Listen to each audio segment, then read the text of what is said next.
think so, but I went through Midland and Odessa. Friday Night Lights. Yeah, that is. Good evening. It is 7:04 and we have all of our board members present. So President Ryan, we may begin. Thank you. Good evening, everyone. And the Board of Education voted in closed session today to take action to approve a settlement agreement for student number 8015. The board took unanimous action in closed session to approve the settlement. And with that, I'd like to open regular session. What time is it, Stephen? It is 7:04 p.m. Okay, thank you. All right, I'm calling to order. Let's begin with the Pledge of Allegiance. Please stand and join me. Okay. I pledge allegiance to the flag of the United States of America and to the republic for which it stands, one nation, under God, indivisible, liberty and justice for all. Please be seated.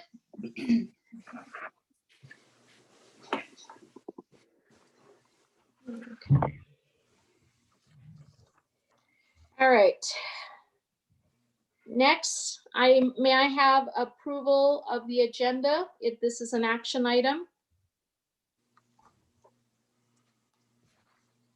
Ms. Jane, I move to approve the agenda. Thank you, Ms. Chong. Mr. Barbary, I'll second. Go ahead. Thank you, Mr. Barbary. No further discussion. So we have approval of the agenda. I should do roll call first, right? For the first time, I think so, yeah. Go ahead for the first time. All right, so Mr. Barbary? Aye.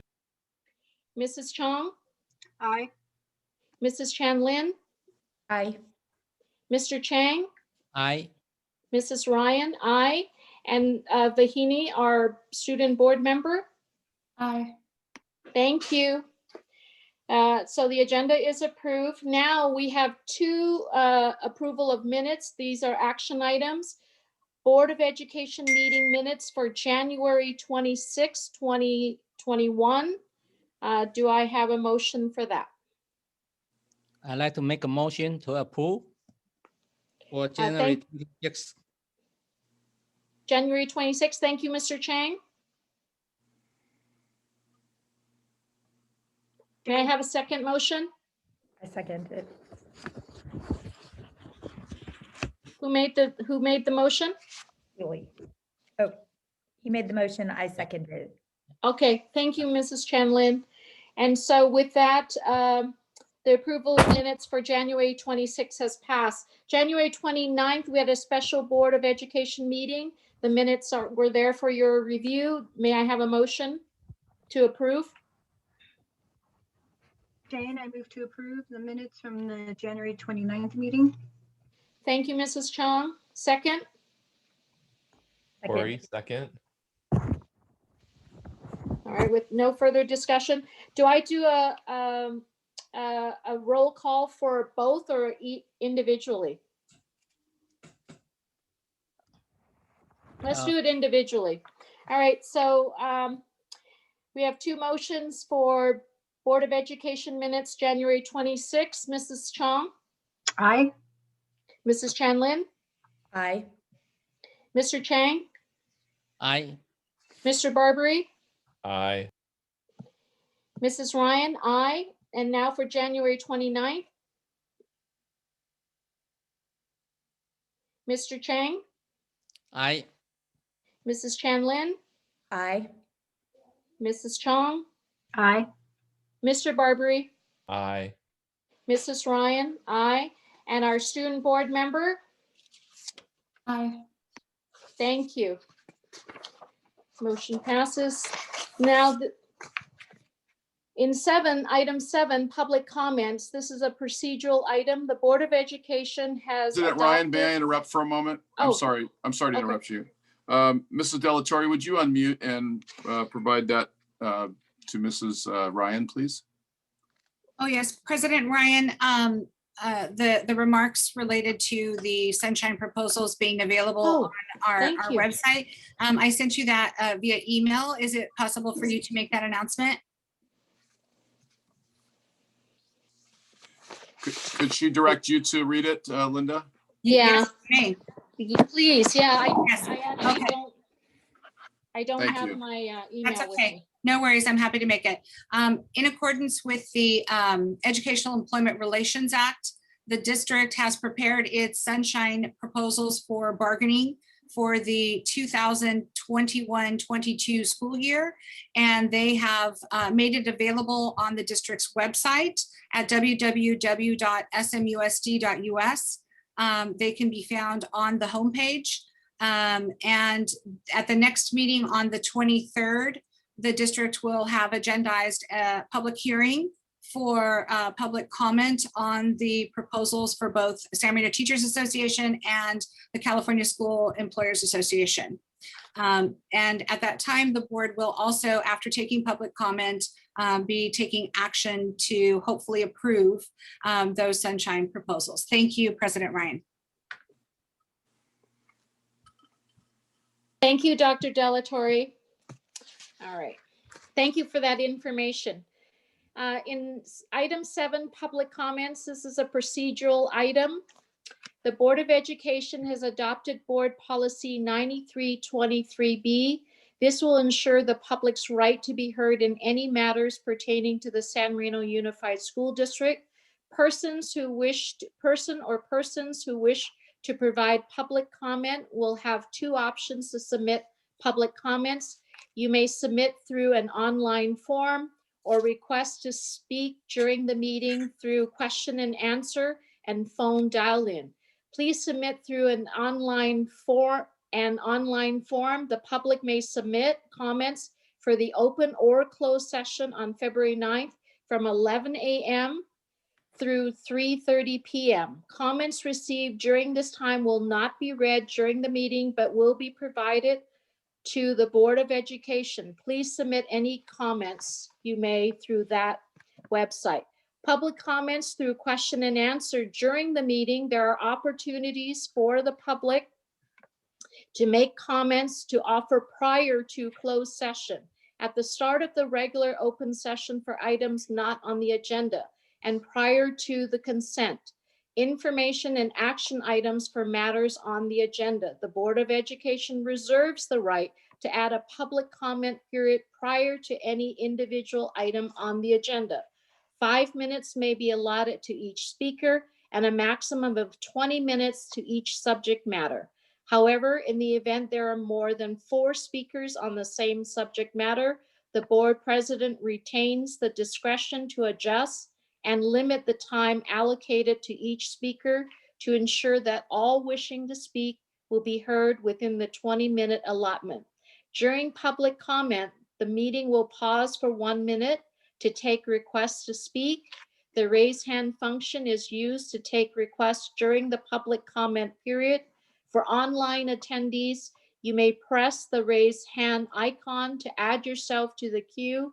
And for phone attendees, you may dial *9. The speaking order will be determined based on the order of requests received.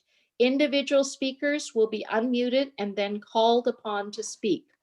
In 7A, now, communications from the audience regarding matters not on the agenda are to be made at this time. Dr. Choi? Thank you, President Ryan. We're pausing the meeting for 1 minute to take requests to speak on matters not on the agenda. If you would like to make a request to speak on a matter not on the agenda, please raise your hand by clicking the raise hand icon or dial *9.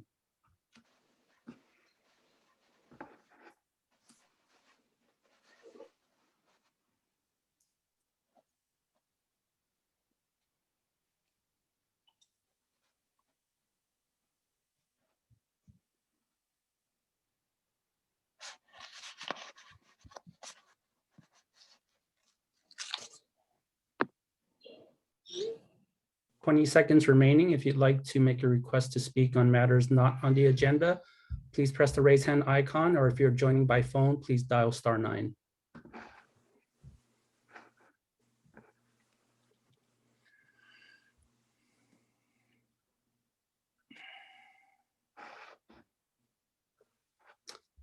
Okay, President Ryan, it looks like we have 3 requests to speak. First one is Ms. Catherine Oliveros. Ms. Oliveros, your line is now open. Hi, thank you. Everybody hear me okay? Yes. Yes.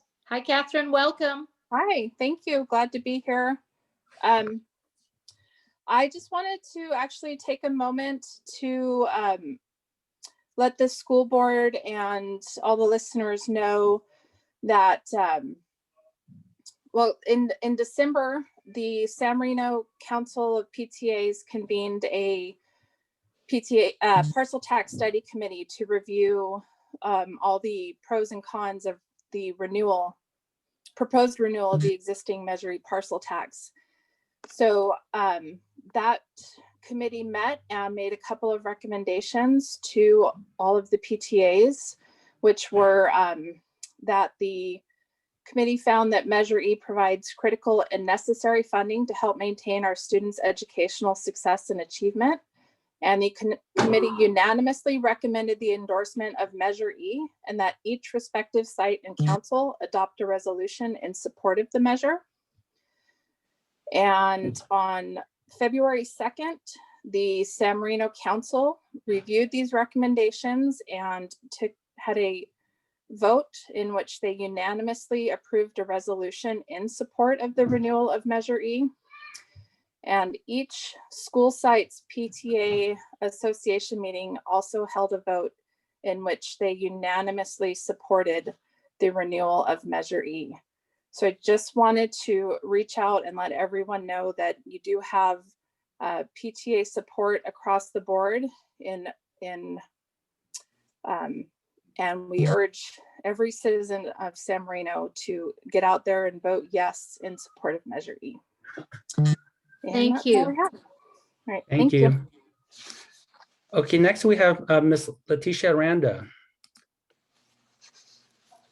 Ms. Aranda, your line is now open. Thank you. Good evening, board members and Dr. Wilson. I am so pleased that we're going to have announcements later on about agreements that have been made. But I wanted to share just a few thoughts for community members who might be listening. I would like everyone to know that we were diligently engaged in efforts to reopen. We had planning meetings that went deep into the evenings, and we focused on safety and student engagement. And they were great, great meetings. Thank you to Dr. Delatorre and her team, and Dr. Wilson, who also engaged in problem solving. And thank you to the well over 60 teachers who participated in thoughtful planning and consulting. Now, we are excited to get back, but the community needs to know a few things. And I offer this information in an effort to motivate and to inform. Our schools need you. Our schools need your support. When planning for the reopening, it was clear that some of our classrooms are in need of upgrades. We are struggling with old equipment. Our district had to spend money on air purifiers, added measures to keep our classrooms clean and safe.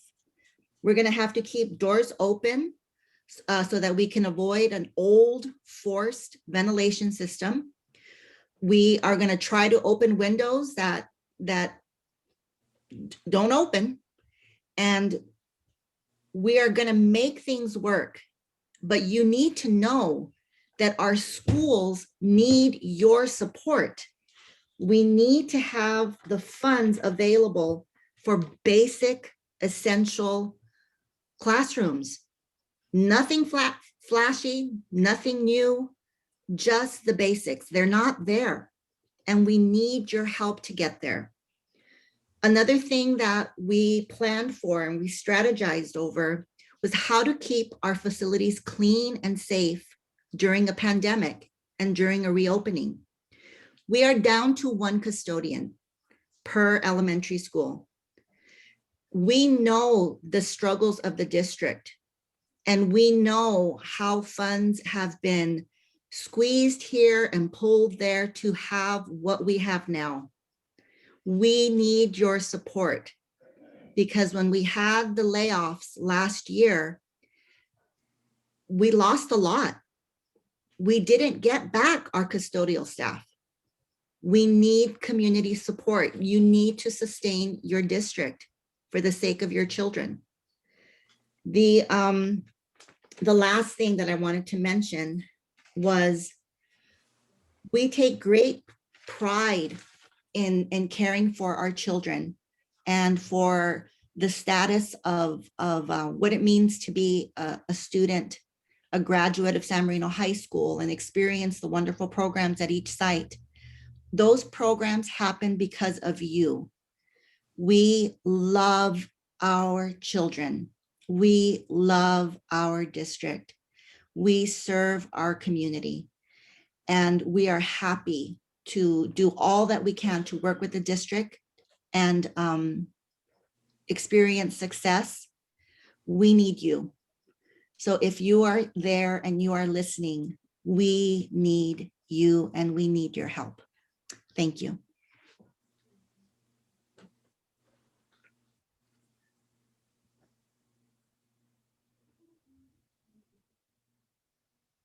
Dr. Choi. Okay, thank you. We have our third speaker, Sila Tobiano. Let me go ahead and open your line.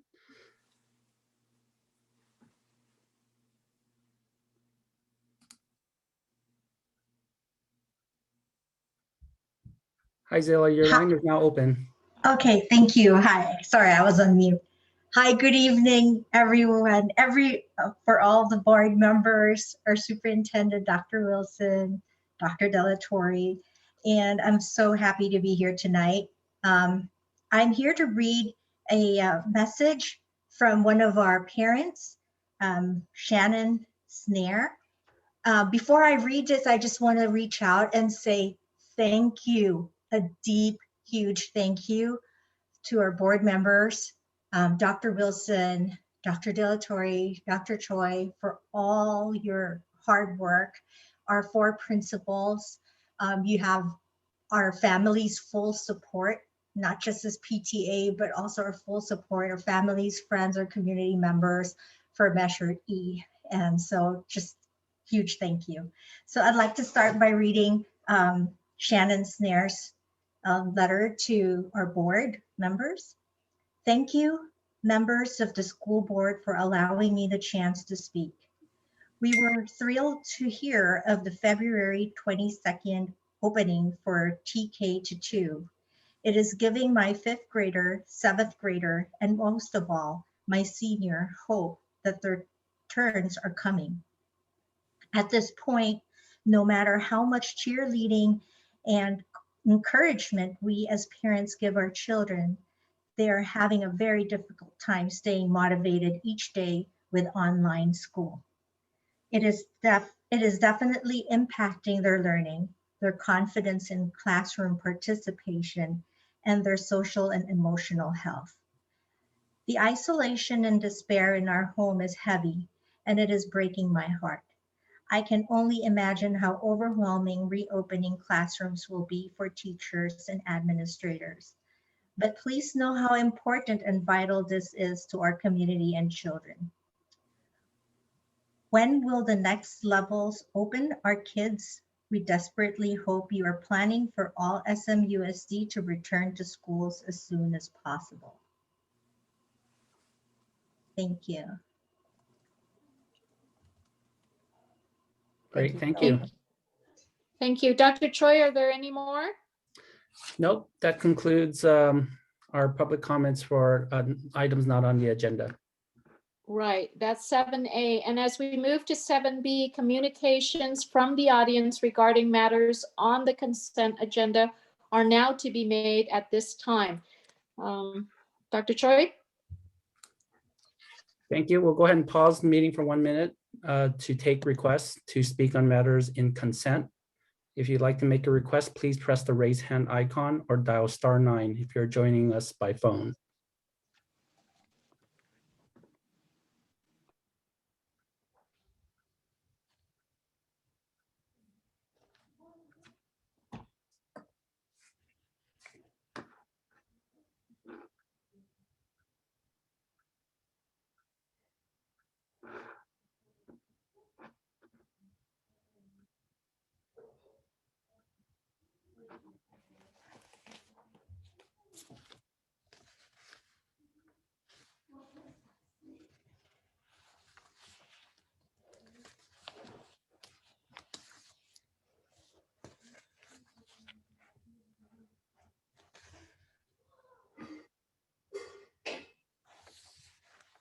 Okay, we have one, oh, now we have one request from the Diskent family.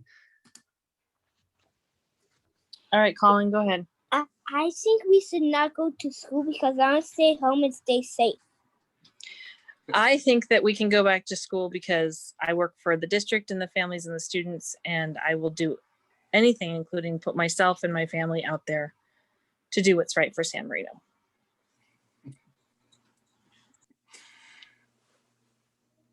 Thank you very much. Thank you for your public comment. It's hard to say no to a kid, isn't it? Love it. Okay, that concludes our public comments for matters in consent. Thank you for coordinating that for me, Dr. Choi. Now we move on to item 8, consent section. Is there any discussion on the consent agenda section? I think we need to have a motion first, Mrs. Ryan, just point of order. A motion and then discussion, okay? Yes. May I have that motion? I'll move to approve the consent section. Thank you, Mr. Barbary.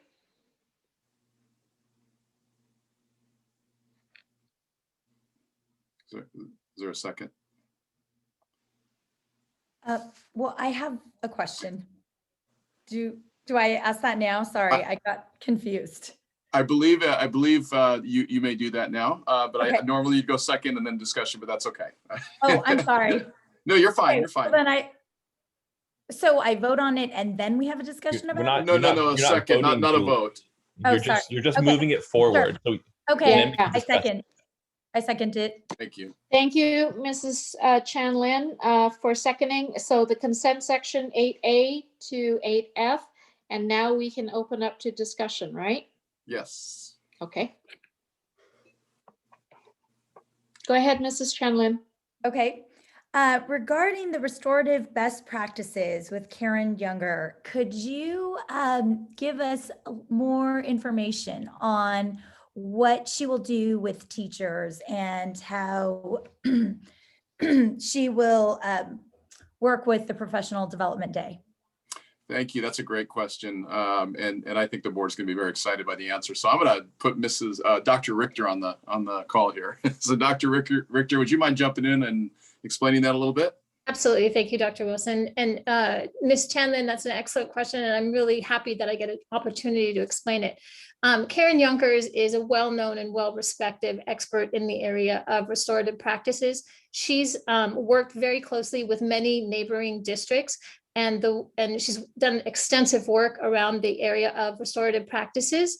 And her work has been powerful and very impactful and has moved district forwards as far as building community, building student connectedness, student engagement, and just really building a positive community, both in the digital virtual world as well as in person.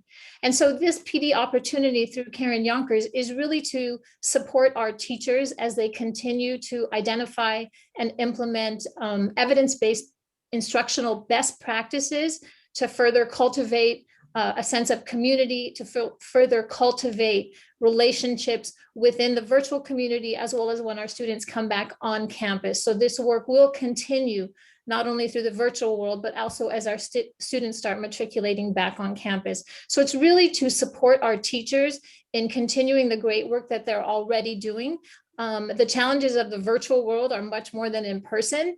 And to build community in a digital virtual world is much more difficult. And so the lens through which she's going to help support our teachers is that restorative practices lens.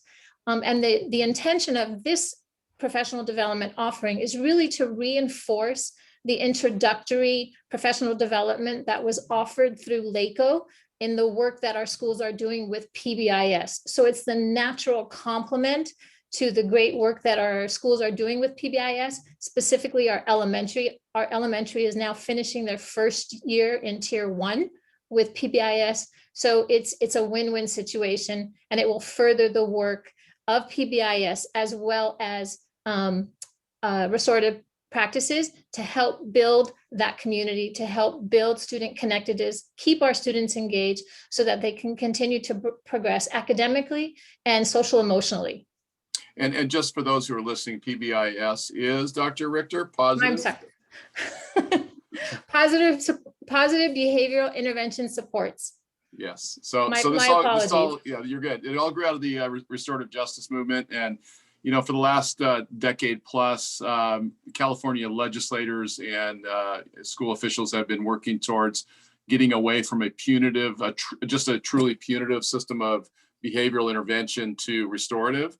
And so there's a bunch of really just neat practical techniques built into restorative practices that are really ready to go for teachers. And both Dr. Richter and I have seen it be transformative in classrooms in California. So great question. Thank you. Well, just to follow up, that's great for the elementary schools, but I'm also wondering, is she going to focus at all with middle and high school teachers? Absolutely, yes. Middle and high school will begin their first tier in positive behavior interventions and supports next year. However, we want to bring them in now to begin that work prior to starting with PBIS, because we know at the secondary level, middle school and high school, that work is equally as important. In fact, I saw this at work in my former district in an AP, a US history class. The techniques being used and the engagement of the kids was amazing. Yeah. So Ms. Chanlin, yes, it is for all students. Yes, elementary and secondary. Great, thank you. You're welcome.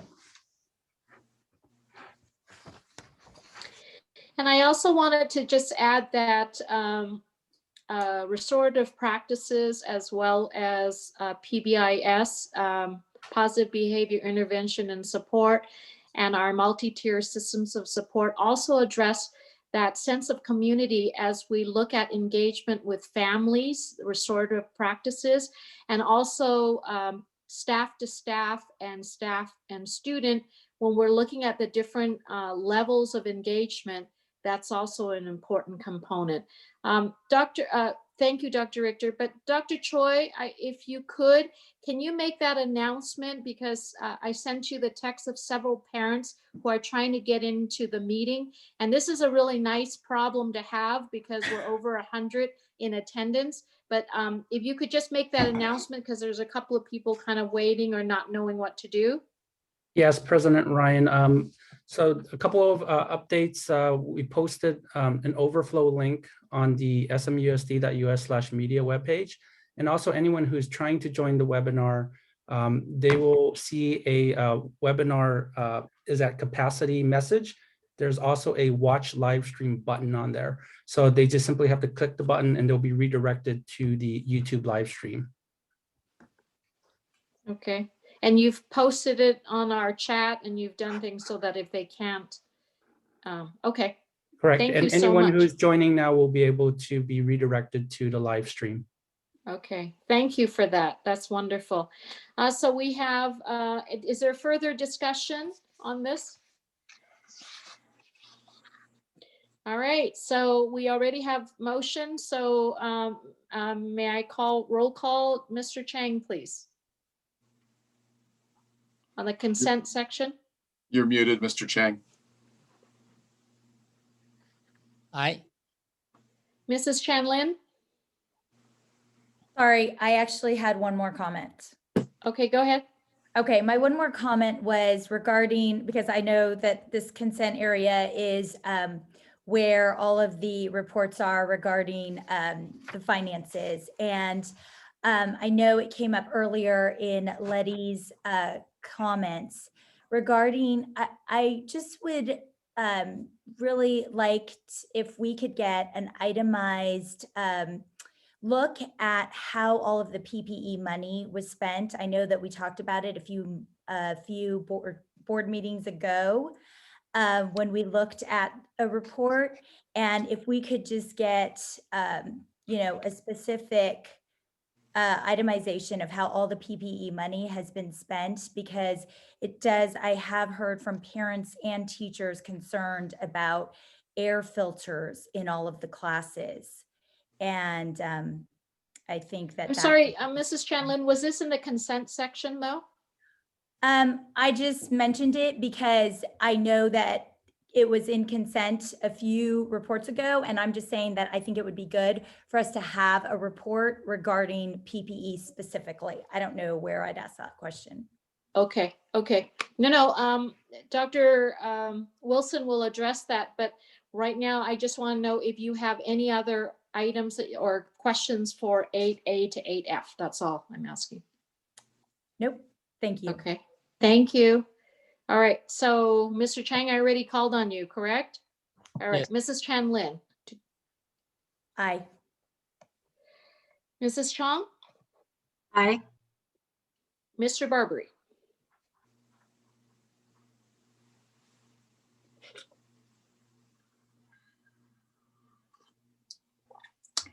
Sorry, my mute's not Okay. working. Thank you. Mrs. Ryan, aye. And Bahini Garamala? Aye. Thank you. So the motion passes. Next, we have item 9, communication section. Communication from the Board of Education. We can begin with Mr. Chang. Okay, thank you. Since one of our board member mentioned about the PPE issue, I want to share with you for some comment. As I'm the board of president last year. So actually in the beginning, I and Dr. Wilson and Dr. Choi, we work as a team. We try to make every effort to make our school district and the school safe. So personally, my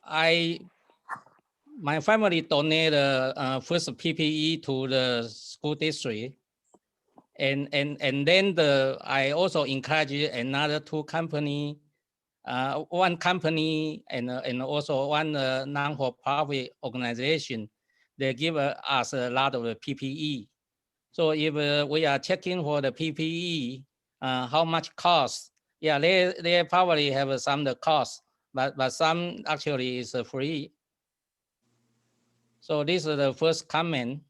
And the second comment, I think it's the time to reopen our school, but as I am the only board member with hospital administration and public health background, I want to emphasize again, if you think it's a good choice for your children come back to the school, it's both a party between the school district and your family responsibility.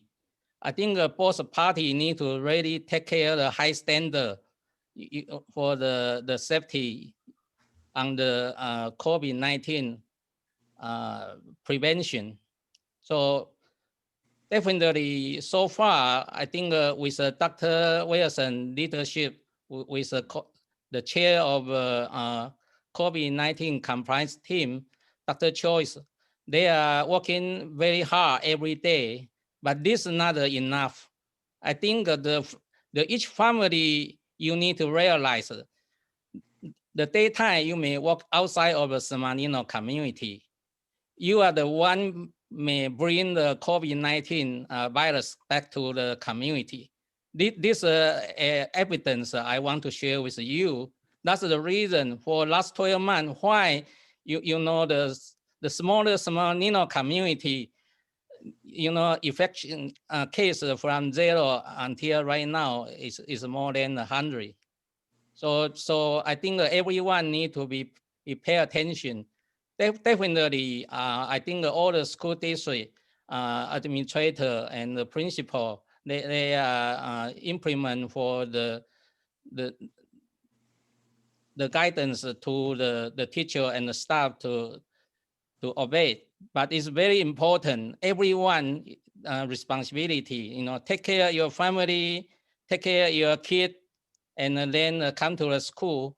So this is my best wish to our community and also our school. It's very important because before your kid gets sick, you may not feel it's important. But once your kid gets sick, then you know what's going on. Just like last night, I heard, you know, there's a family have a wedding ceremony, and then all the family get the effect on the COVID-19. This is just happening in our community. Thank you. Thank you, Mr. Chang. Mrs. Chung, please. Hi, thank you. Good evening, everybody. I just wanted to take tonight to say a huge thank you to everybody and kind of groups within our community. I wanted to thank the parents for working as partners with us and engaging with us. I've been so grateful for all of the comments and constructive criticisms and even the non-constructive ones, because they inform and keep us accountable. And I'm grateful for that. And I'm grateful to our parents who have been volunteering on committees and PTA boards. I was in a meeting and they said that, you know, a lot of PTAs are struggling to even fill their boards next year. And yet in the midst of our nominations right now, I think we're pretty successful in filling all of our boards. That's amazing to have that commitment from our parents, as well as those who are serving on committees for various tasks. We truly cannot do this work without the partnership of our parents in those ways, and just at home, being with your children and going to work and making sure that your children have what they need to be successful in the classroom. And to the teachers, I give a huge shout out to you, teachers and staff, because you are the essential workers who have stepped up for the last 11 months tirelessly. My family are essential workers in the healthcare industry, and it has not let up. And they don't even, you know, to a certain extent where they're like, we don't want your thank yous, we just want you to not get COVID anymore. And, you know, and I think that's what we're all shooting for at this point. And, you know, everyone knows that life needs to go on, but we need to try to do it safely. And so I thank you to the teachers for all of the work that you have been doing in the classroom. And when you close your notebooks and you do more work after hours, and to our staff, there's so much work that's being done on a financial level, administrative level, with reopening at the elementaries, the middle school and high school. You guys have not stopped. In addition to everything you're doing, you're still planning testing, and you're still planning master scheduling, and you're planning curriculum alignment. And it's amazing because you're literally doing the work of 3 years in one, I think. And to our students, I want to say thank you to you guys the most, because you guys have stepped up in amazing ways, more than I think we all probably even gave you guys credit for. And we thank you for your persistence, and we thank you for your resilience, because it inspires us to keep doing the work. Thank you. Thank you, Mrs. Chung. Mr. Barbary? So I'll keep it brief, but I've just been hearing from a lot of parents who are very eager to hear what we're about to talk about tonight, as we can see with the maxed out plus a bunch of people on YouTube.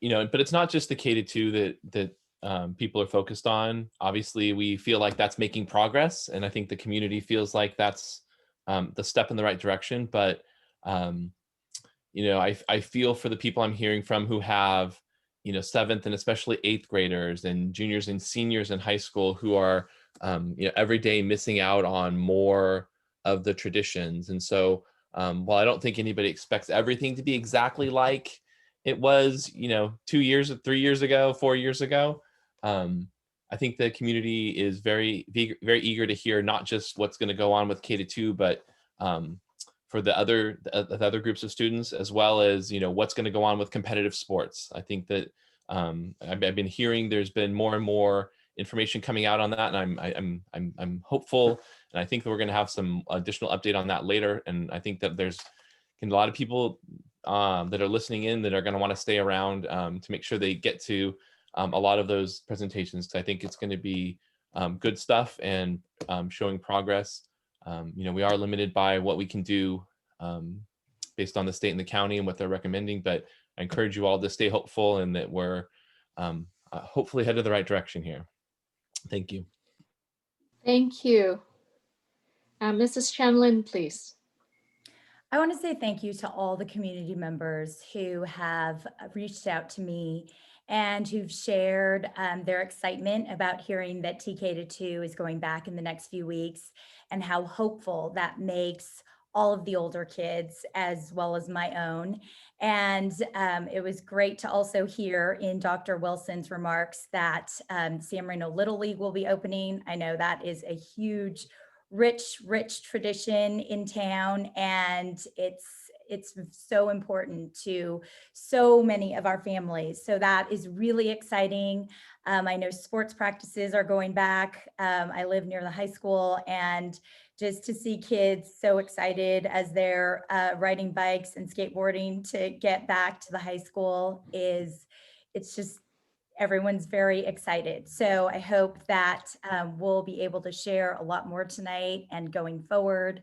I also am getting a lot of feedback from everywhere that Alana Foray and Mike Lynn are working so hard and are so effective and are incredibly amazing. So thank you to you both.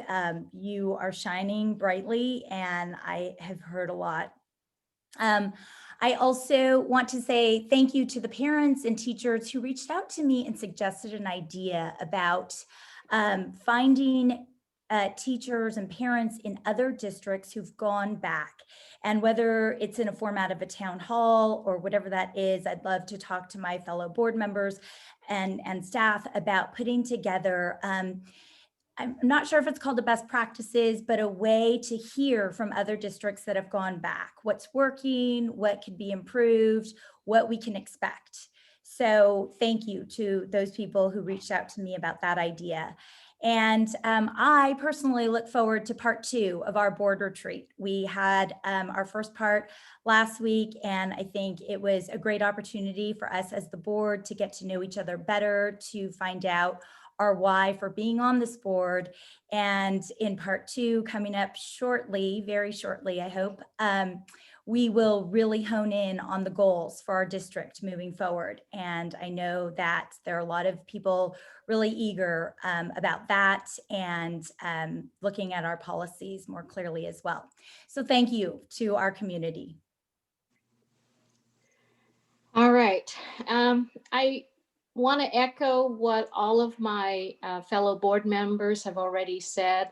Thank you to the community, our teachers, our staff, our students, our parents. I want to kind of diverge a little bit from repeating all the thank yous because I am forever grateful for what has happened and the support that we have received. So last night I wrote a letter, and I want to read that to you. So, dear San Marino Unified School District families, 2021 and Chinese New Year is upon us. Join me in saying San Nian Fai Lak, or Kwai Nian Kwai Lei, or wishing everyone happiness in the new year. As you may know, Chinese New Year is Spring Festival. Chinese New Year or Spring Festival is China's most important festival. It's a time for families to celebrate and be together. During this time, while it may be difficult to have our extended family and our friends gathered together, please make sure that we do take time to celebrate together. This Chinese New Year falls on Friday, February 12th, and it begins a year of the ox and represents the desire for a new life, and how appropriate it is that we're on this new journey to open up our schools. As your house is cleaned and new clothing have been purchased, I hope you decorate your home with red lanterns and couplets depicting images of prosperity and hope. I hope everyone is able to be with family for a delicious family reunion dinner of fish for prosperity, dumplings for wealth, and rice cakes for income and status on New Year's Eve, and children receive lots of red envelopes filled with lucky money. Remember, don't stay up too late celebrating, eating dumplings, lighting lanterns and firecrackers, and welcoming the new year's arrival. I wish you and your family much happiness, wealth, longevity, and good fortune. With regards, Shelley Ryan. So I just kind of wanted to put some thought in and help us to appreciate the rich cultural opportunities that we have to celebrate each other, and this particular celebration of family. And our San Marino family is pivotal in my mind in what we're doing today. All right, so next we have communication from our superintendent, Dr. Wilson. Thank you, Mrs. Ryan, and a special thank you to our board members who continue to be so supportive through these really difficult days. I just want to say I've really appreciated my very constant communication with each of you. Each of you brings a different perspective and a very healthy push for the future. So I just want to say thank you to the board. So I'm really happy to report that Principal Daryl Topalian from Huntington Middle School was notified today that Huntington Middle School may formally apply for Blue Ribbon School status. That's a big deal. So a big congratulations to Daryl and Ryan Kotchold and all of the teachers and staff at HMS, but also to Mrs. Alana Ferre, who was principal the last several years. So much to be proud of, and we look forward to a great result from the application process. So congratulations to all the teachers and counselors and custodians and personnel who work all around that school, front office staff and aides and nurses and everybody else. Great job, guys. As you will experience in our TK2 reopening plan, I just want to pause and thank my executive team for really giving up their evenings and weekends over these last several weeks and really months to help us get to this point where we're able to move forward towards safely reopening our schools. I also want to thank our great SMTA and CSEA partners for continuing to work with us in such a collaborative way to get to the same place together. And I don't say that lightly. There's much pressure from the state organizations to not reopen, and our teachers and our CSEA employees boldly moved together with us forward. And I just want to make sure everybody's aware of that. I want to thank our teachers who have, as Mrs. Ryan, I think, noted, and others that have really put in that extra effort. I live with a teacher, so I always have to thank teachers. And I see what a fourth grade teacher has to go through when they're in constant contact with not only the whole group, but the individuals in the group, and really trying to differentiate their instruction across a virtual format, which is no easy task. And really trying to keep those kids engaged and reading their face and understanding what they're going through, and then also meeting their social emotional needs as well. So our teachers have taken on a huge task, and it's only after they get offline that they're able to actually plan for that next day. So Teachers' Day does not end when they say goodbye to their students at the end of the day. It goes on for many hours after that. Lastly, I really want to thank, and I don't want to embarrass him, but I want to especially thank Board Member Joseph Chang for connecting us to some really great partners in USC Keck. You'll hear a little bit more about this later. The Chinatown Service Center, as we move forward with a vaccination plan, among other things. So thank you, Joseph, for that. My last comment is the Measure E committee continues to work with Tramatol Associates on the campaign trail. I'm not here tonight to campaign. I'm just here to speak with you. There's been some misinformation put out before the public by a community and school critic to the district voters, really to distract them from the real issues here. I want to remind the board and the community that in the January 26th Board of Education meeting, Gemma Tosinski, an auditor from Clifton and Larson Allen LLP, provided an unqualified and positive opinion of our finances and financial statements. I appreciate the Board of Education moving forward towards the passage of tonight's resolution to provide the transparency and accountability that our community really has asked for, and we've listened, and to really build in a mechanism to end this parcel tax when the time comes that it is no longer necessary to sustain our school district. I also want to thank the community who clearly understands that without this revenue streams, our schools will change forever, and not in a good way. So Again, thank you to our PTAs. I think over the years as being a principal and an administrator, my favorite part of the job has always been, well, besides the kids, our PTAs. Because the PTAs are really the lifeblood, the heart of the schools. You know, they don't stand out in the desert and lob grenades at us and complain. They simply step into the gap and they do what's necessary to help us provide the very best education possible. So I just want to say, you know, thank you to Catherine Oliveras and all of our PTA presidents and all of our PTA members who do so much to support us. So thank you very much, Mrs. Ryan. All right, thank you, Dr. Wilson. Next up, I am so excited to hear from our student board member. Thank you, President Ryan. So I first just want to start off by prefacing that I completely understand that this is a difficult time for everyone, students, staff, and faculty alike. But there are some overarching sentiments about distance learning from the student body that I collected from our high school's ASB, and I would like to share it. So generally, the freshmen seem to be handling distance learning well. They feel as if their teachers are accommodating and adjust their workload accordingly. However, many students from grades 10 through 12 are feeling overwhelmed and as if they cannot completely open up to their teachers and seek the necessary help they need. And many students are also having difficulties with the asynchronous time on Fridays. They enjoy the short day, but the asynchronous time afterwards is posing a lot of issues for them because a lot of teachers are overlapping work in that short period of time and it's not giving them enough time to complete their work. And this is especially an issue with the junior class.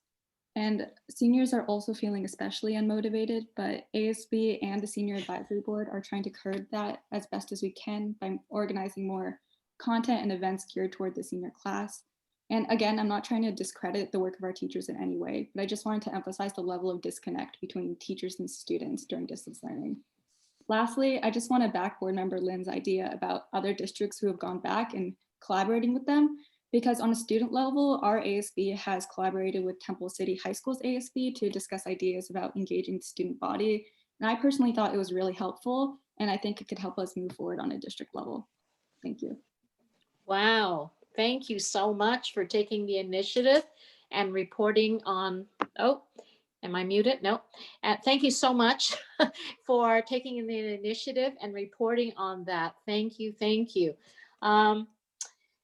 Communication from the audience regarding matters on the information agenda are to be now made at this time. This is item 10. Dr. Choi.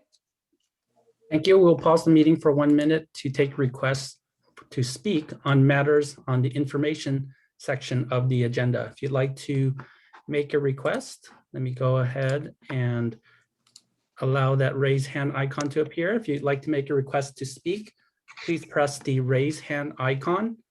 If you're joining us by phone, which we have a couple, please dial the *9 on your phone to make that request.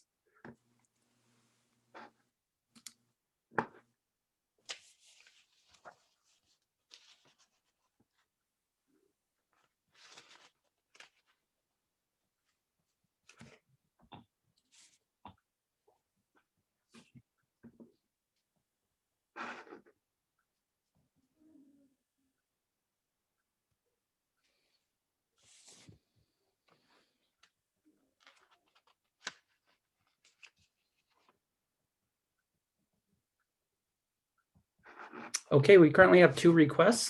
First one is from Sandra Chen Lau. Your line is now open. Hey, Sandra, welcome. Hi, thank you for having me. First of all, let me just congratulate Board President Shelley Ryan for her presidency. It's always good to see you in a leadership position leading the San Marino School District Board. I also like to congratulate the newly elected board members, Jane Chan and Julie Chanlin, for your leadership on the board as well. I'm here today to speak as a parent of 2 children in Valentine Elementary School.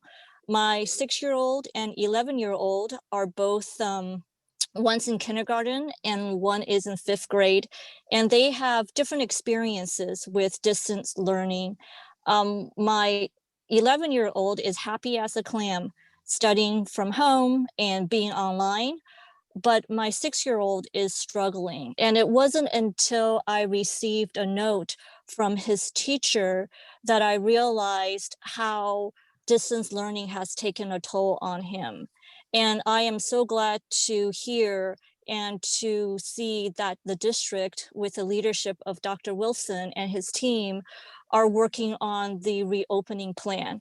And certainly there are a lot of considerations with health and safety, and also with teachers getting back in the classroom. And I applaud the district for its thoughtful process in planning this reopening.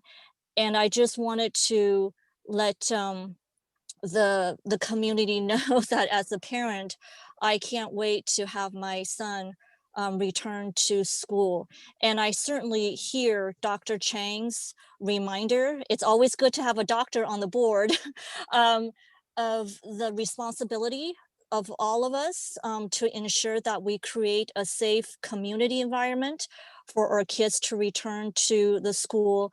And I really appreciate his thoughtfulness in urging all the members of the community to be safe and to think of each other.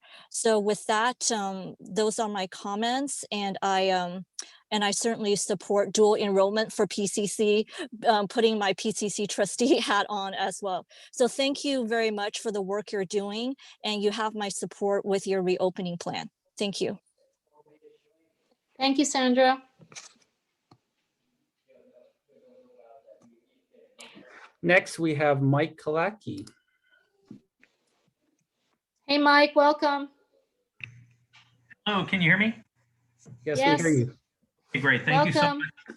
Thank you for the opportunity to speak. I just have a quick suggestion. I would request as a parent and as a community member that the board possibly consider maybe reorganizing how it does comments from the community with regard to issues, particularly on the information section.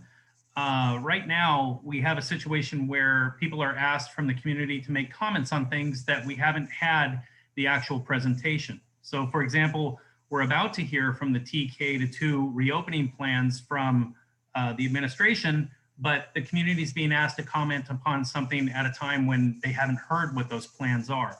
So it might make more sense and get more meaningful comments and productive comments from the community if we could hear whatever the specific issue is and then allow the community to then provide their comments. Similar to what the board members do when they're, after they hear each of the plans. But you know, I would like to comment on the TK to 2 reopening plans, but I'd also like to hear what those plans are and what that discussion is before actually making a comment. Thank you. Thank you, Mike. Great point, and we will look into that. I can, as board president, I can also open up some time if you let us know. So that's not a problem, Mike. He's gone? Okay.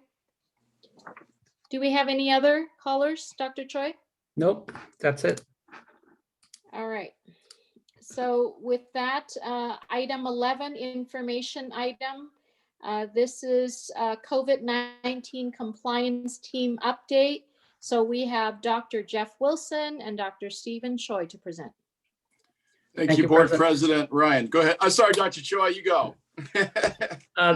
Thank you, Dr. Wilson, President Ryan, members of the board, student member Vihini, and executive team. I will be very brief today because I think we have a lot of information to share in the next presentation in regards to TK2 reopening.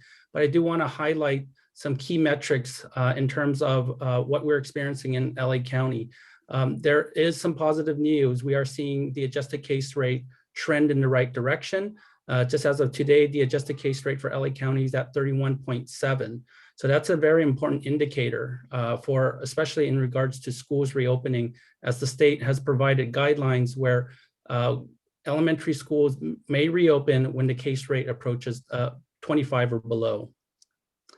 Now, just late last week, there was an advisory released from the county Department of Public Health in response to the state's guidance on reopening at the adjusted case rate of 25.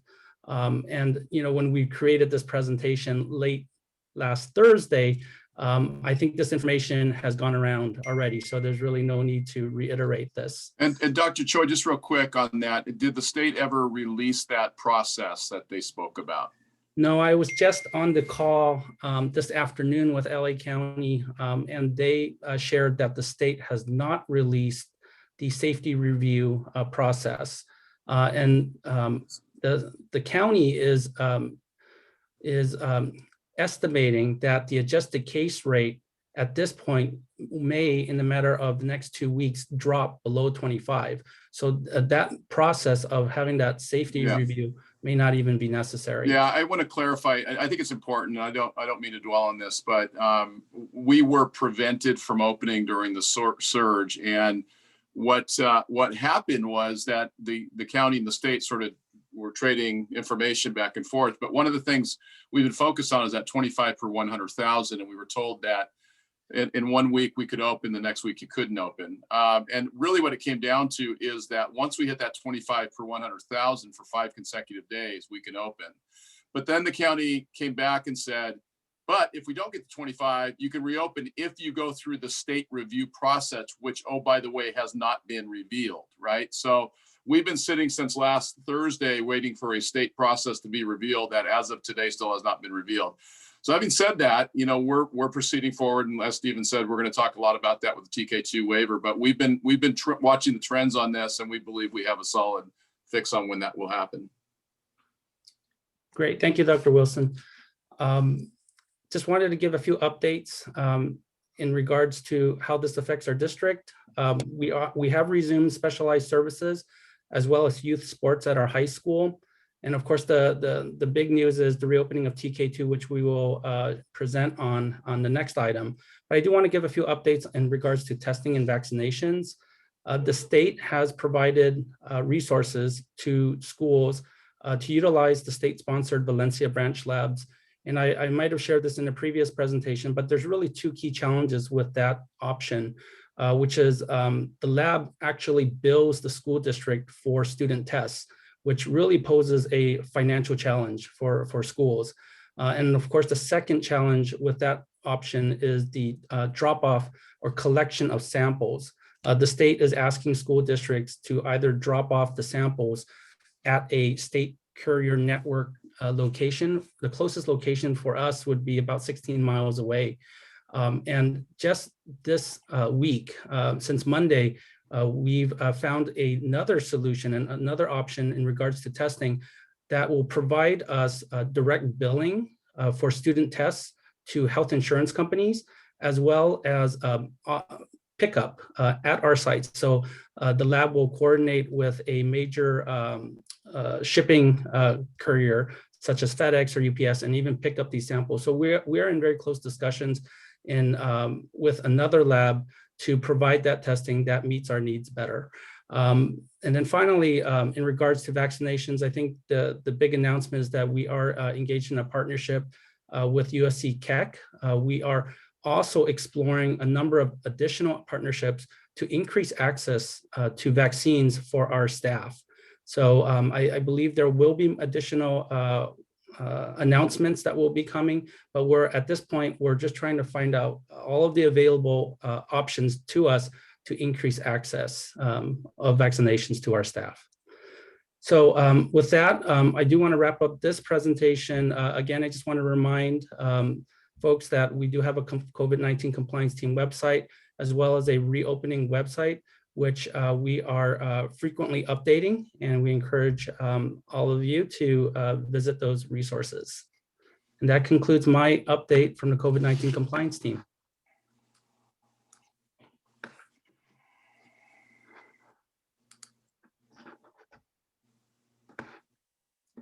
President Ryan, I believe you are on mute.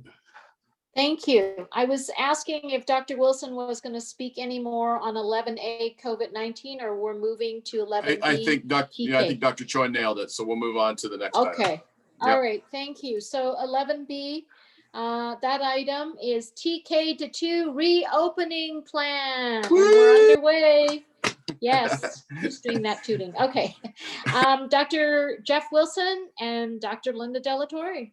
Yeah, and actually, thank you, Mrs. Ryan, board president, and thank you, board members and student board member, and my executive team and everybody that's listening. Thank you, public, for being here today. We really do appreciate you, and we know that you're here because you're very interested in this topic, and we hope to provide an overview of what's going to happen here. So I'll go ahead and ask Stephen to advance here. We'd like to talk just a little bit real quickly about a rationale, for a possible February 22nd, or really a hard date of February 22nd as an opening. Then we're going to get into some mitigation strategies by Dr. Choi. I'm going to have my elementary principals talk about campus preparations and then plans for student movement on and around campus. We're going to share a little bit of a video, right, Dr. Choi? I'm not sure. Okay, great. That's been developed in-house to aid parents and children. Dr. Delatorre is going to spend a few moments talking about bargaining issues. All good. Sure appreciate our friends there. And then Dr. Richter will talk about our instructional schedule, and then I'll have a few minutes just to talk a little bit about our next steps. So let's jump into the next slide. So in talking about, opening up here, we've been really issuing a lot of soft dates along the way because I've always felt it's important to have a target. If you don't have a target, it's hard to get prepared for that. And so I think folks have done a great job of supporting that direction. But as we discussed earlier, looking at the trend data and what's happening out there, for instance, today, as Dr. Choi noted, we're down to 31.7 as a case rate from 38.7 last week. So it dropped, a full 7 points there. And the week before it dropped another 7 points. So you extrapolate that out, we're looking 1 week out, we're going to be right at or below 25, the way things are going. And I was really excited today also to hear that we're under 4,000 hospitalizations. If you remember, just about 3.5-4 weeks ago, we were at 8,000. We were at full capacity. My daughter's ICU was spilling out and they were going everywhere. The death rate is still relatively high at 200, but as Dr. Ferrer would point out, the death rate is, of course, always the last rate to come down because it's following those transmissions that were in earlier. And so as we begin extrapolating this out, we look at February 22nd as a Monday. It is a great opportunity for us to target and move forward with reopening our sites. And again, the shifts in the county guidelines are helpful with regards to cohorting rules. For instance, they've come off of the 12-to-1, and they're actually looking at space inside classrooms. So if your classroom can accommodate 14 or 16, that safety review would allow us to do that.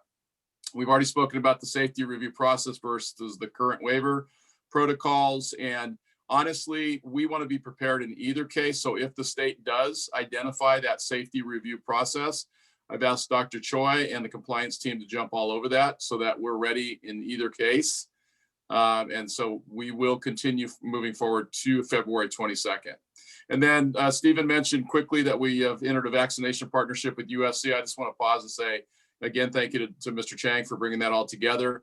Last Friday night, Dr. Choi, myself, Mr. Chang had an opportunity to meet with 6 pretty high-level folks at the USC who are coordinating their efforts out of the Norris Medical Center. And they have a plan in mind that will allow us, should the allocation become available, to vaccinate our entire staffs in really a day, and then 3 weeks out in another day. Not resting on that, we've also engaged in conversations with the Chinatown Service Center, who have a mobile unit and who have other resources to provide us. And both of those entities are very interested in collaborating with each other. So Dr. Choi is facilitating that exchange between Chinatown Service Center and USC. And one I haven't even mentioned to Dr. Choi, I had a conversation with a neighboring superintendent today who is entering into an agreement with a very large hospital nearby. I cannot name yet because it's not inked in stone. But we're working across a network of 5 or 6 superintendents to really bring our resources together to help each other. So I've been in constant contact with South Pasadena, with DeWarty, with Arcadia, with Monrovia. And so we've kind of agreed as superintendents that when we learn something new, that we'll marshal our resources to try to help each other get to that point. So lots of good stuff happening on the side of vaccinations. Of course, the number one problem right now, as USC said Friday evening, they request a certain number, they get about a quarter of that number. And in talking to someone else today, essentially what happens at LAX every day is a plane lands with a certain number of vaccines and nobody knows what that number is. And the allocation kind of goes from there. So it's right now, I wouldn't say it's unorganized, but it's unreliable as to how many vaccines are actually making it to our hospitals, our clinics, and our pharmacies. Okay, next slide, please. Dr. Choi. And Dr. Choi is going to spend a few moments talking about mitigation strategies. Thank you, Dr. Wilson. I'll just spend a really brief moment to just highlight our approach in terms of how we're mitigating the pandemic, and in terms of in the context of reopening our schools. We're really taking the Swiss cheese approach to mitigating. No single measure or protocol is going to circumvent the virus entirely. So our approach is really taking multiple approaches.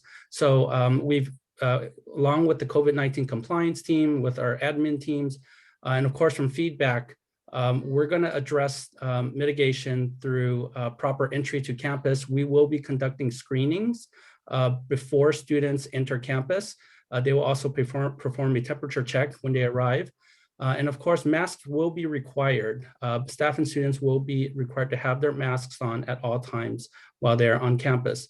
And we are strongly promoting hand washing. We've also implemented a number of wash stations throughout campuses. And in the event that there is no sink or running water, the county requires us to have hand sanitizer. And we do have hand sanitizer in all of our classrooms, as well as in multiple locations, such as entry points. And of course, social distancing is really key, that 6-foot distance between students. And we can't communicate that enough. So we have implemented a number of strategies, things like having markings on the floor, marking in areas where individuals may see another individual. For example, in the restrooms, when students are waiting to go into the restrooms, we have capacity occupancy limits on the door. We have blocked off certain stalls to maintain that distancing. On top of that, we've also implemented symptom rooms as well as isolation spaces at our campuses. And this is really key to mitigating further infection, if you will. So when a student does have symptoms, we have a protocol in place, which is also part of our plan to have students go through symptom room and then go through isolation spaces to mitigate further spread. And of course, we have plans to respond to positive cases. In the event that we do have cases, we have our protocols in terms of quarantining students and staff, when to isolate. We have flow charts. We have a K-12 exposure management plan to deal with outbreaks. And of course, training and communication with our office administration, as well as our health staff. All of these, when working together, will help us provide and create the safest environment possible. So with that, I do like to introduce our principals, Mrs. Warre and Dr. Lin, to talk a little bit about how their campuses have been preparing. Good evening, President Ryan, members of the board, student board member, Dr. Wilson, and cabinet. It's an honor and it's a very exciting moment to be here with you this evening to talk about this exciting event that's really imminent now. We've been planning for this for a long time, and a lot of people have been involved in this process. And two people I wanted to thank specifically who have helped us so much on the ground, Mike and I both. One is Francesca Gill, who's done all of our purchasing to make sure we have all our supplies on hand, and Gil, who has helped us with so many aspects of preparation. So just to highlight, and Dr. Choi alluded to it in just a moment ago, I wanted to touch on ingress and egress briefly. And we really want families to know, and we're going to communicate this clearly to them, that coming on campus involves COVID-19 screening in two ways. One part they'll need to do at home, and that is the self-reporting on their health status. And the reason we ask them to do it at home is so that the drop-off process will be very smooth. And once they arrive on campus, then they will be temperature checked. And we will do that at the car level. So cars will pull up, students will disembark, they'll be screened for their temperature, and after that, they will be permitted to enter campus and hand sanitize, and then they'll be able to proceed to class. Dr. Lynn and I are in the process of identifying and training the staff who will be performing that screening. And it's a very critical safety check each day. In terms of egress, teachers will escort their students out to pickup areas at the end of the day. And there will be markings on the ground, Dr. Choi mentioned, that will help them be physically distanced. And they'll be supervised there until they are picked up. We have supervisors to do that. So there's a handoff between the teachers and the supervisors at the end of the day as students wait.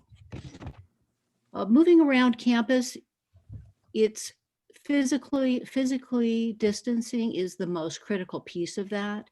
And so we have worked hard to make sure, and you will see on the next slide a photo, an example of that, that hallways are clearly marked. That will help students know which way to go and how to stay apart from each other. And then finally, we're tag teaming here. Dr. Lynn is going to take over in just a second, but in terms of breaks, there will be an afternoon break. Teachers will monitor students during that time, and all students will remain masked. Thank you. Thank you, Mrs. Foray. Good evening, everyone. I would like to echo Mrs. Foray's gratitude to Francesca and Gil for helping us get our elementary campuses ready. I would also like to thank Mrs. Foray for the excellent collaboration between our two schools. I'm going to talk about the next 3 items. Student bathroom breaks will be incorporated into the schedule. Bathrooms will be assigned based on proximity to the classrooms. To get classrooms ready, teachers will have some time to get their classroom space set up with the goal of maximizing social distancing, so we are in compliance with safety protocols. The teaching and learning will emphasize safety protocols as well. For example, hand washing, mask wearing, social distancing, and we are working with TK to 2 kids. Students will have daily live instruction in accordance to SB 98. Next slide, please.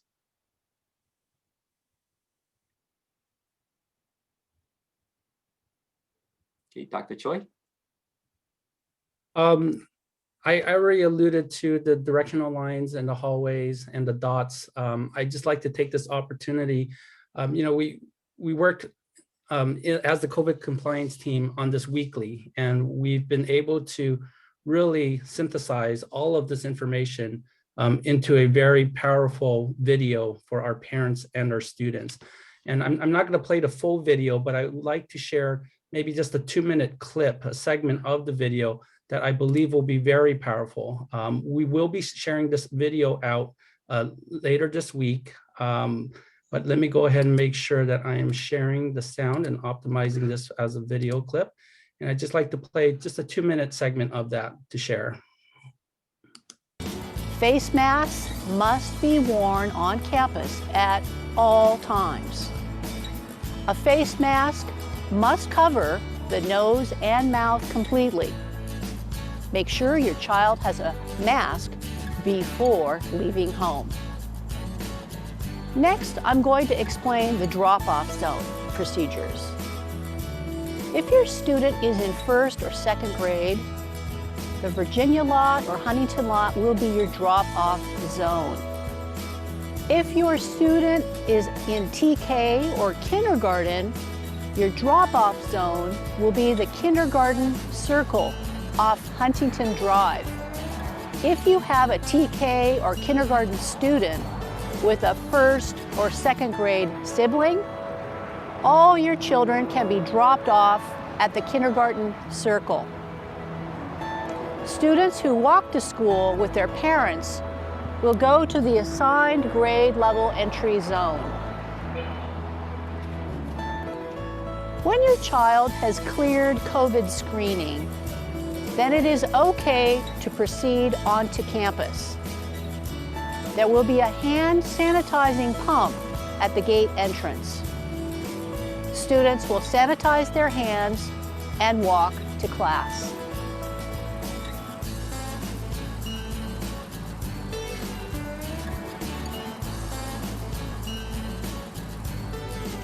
It's imperative that all individuals on campus remain physically distanced. There are markings in the hallways that will help students stay 6 feet apart from each other. We will teach the children how to observe the direction markings on the ground. Students will walk directly to their class and take their backpack into the class.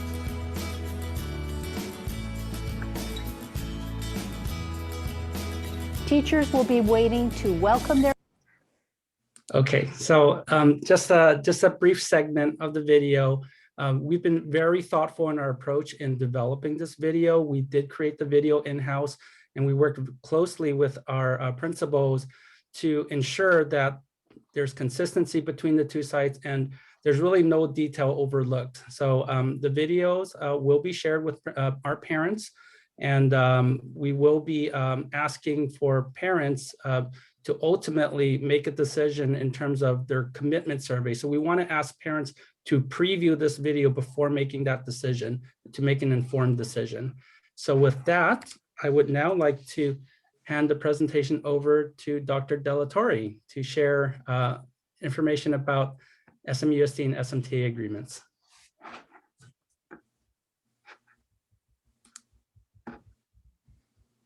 Thank you, Dr. Choi. On Friday, February 5th, the district and the San Marino Teachers Association worked tirelessly to reach agreement on the effects of reopening TK through 2nd grade.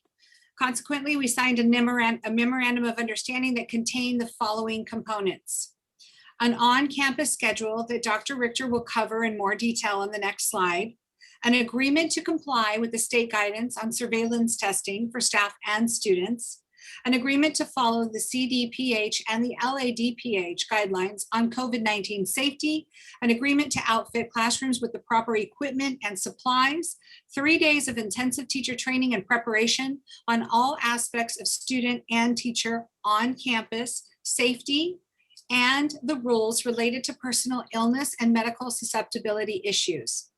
Our next steps at the bargaining table will be to review the results of the commitment survey and assess the need to negotiate the effects of necessary changes to the on-campus learning schedule if necessary due to the data collected.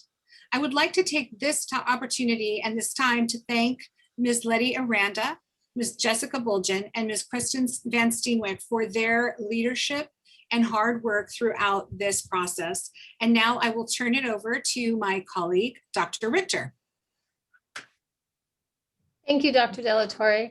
Good evening. And I just want to echo Dr. Delatorre's gratitude to all of our teachers who were involved in this process, all of our SMTA leadership, district staff, school site staff, our administrators, our principals, our various department leads.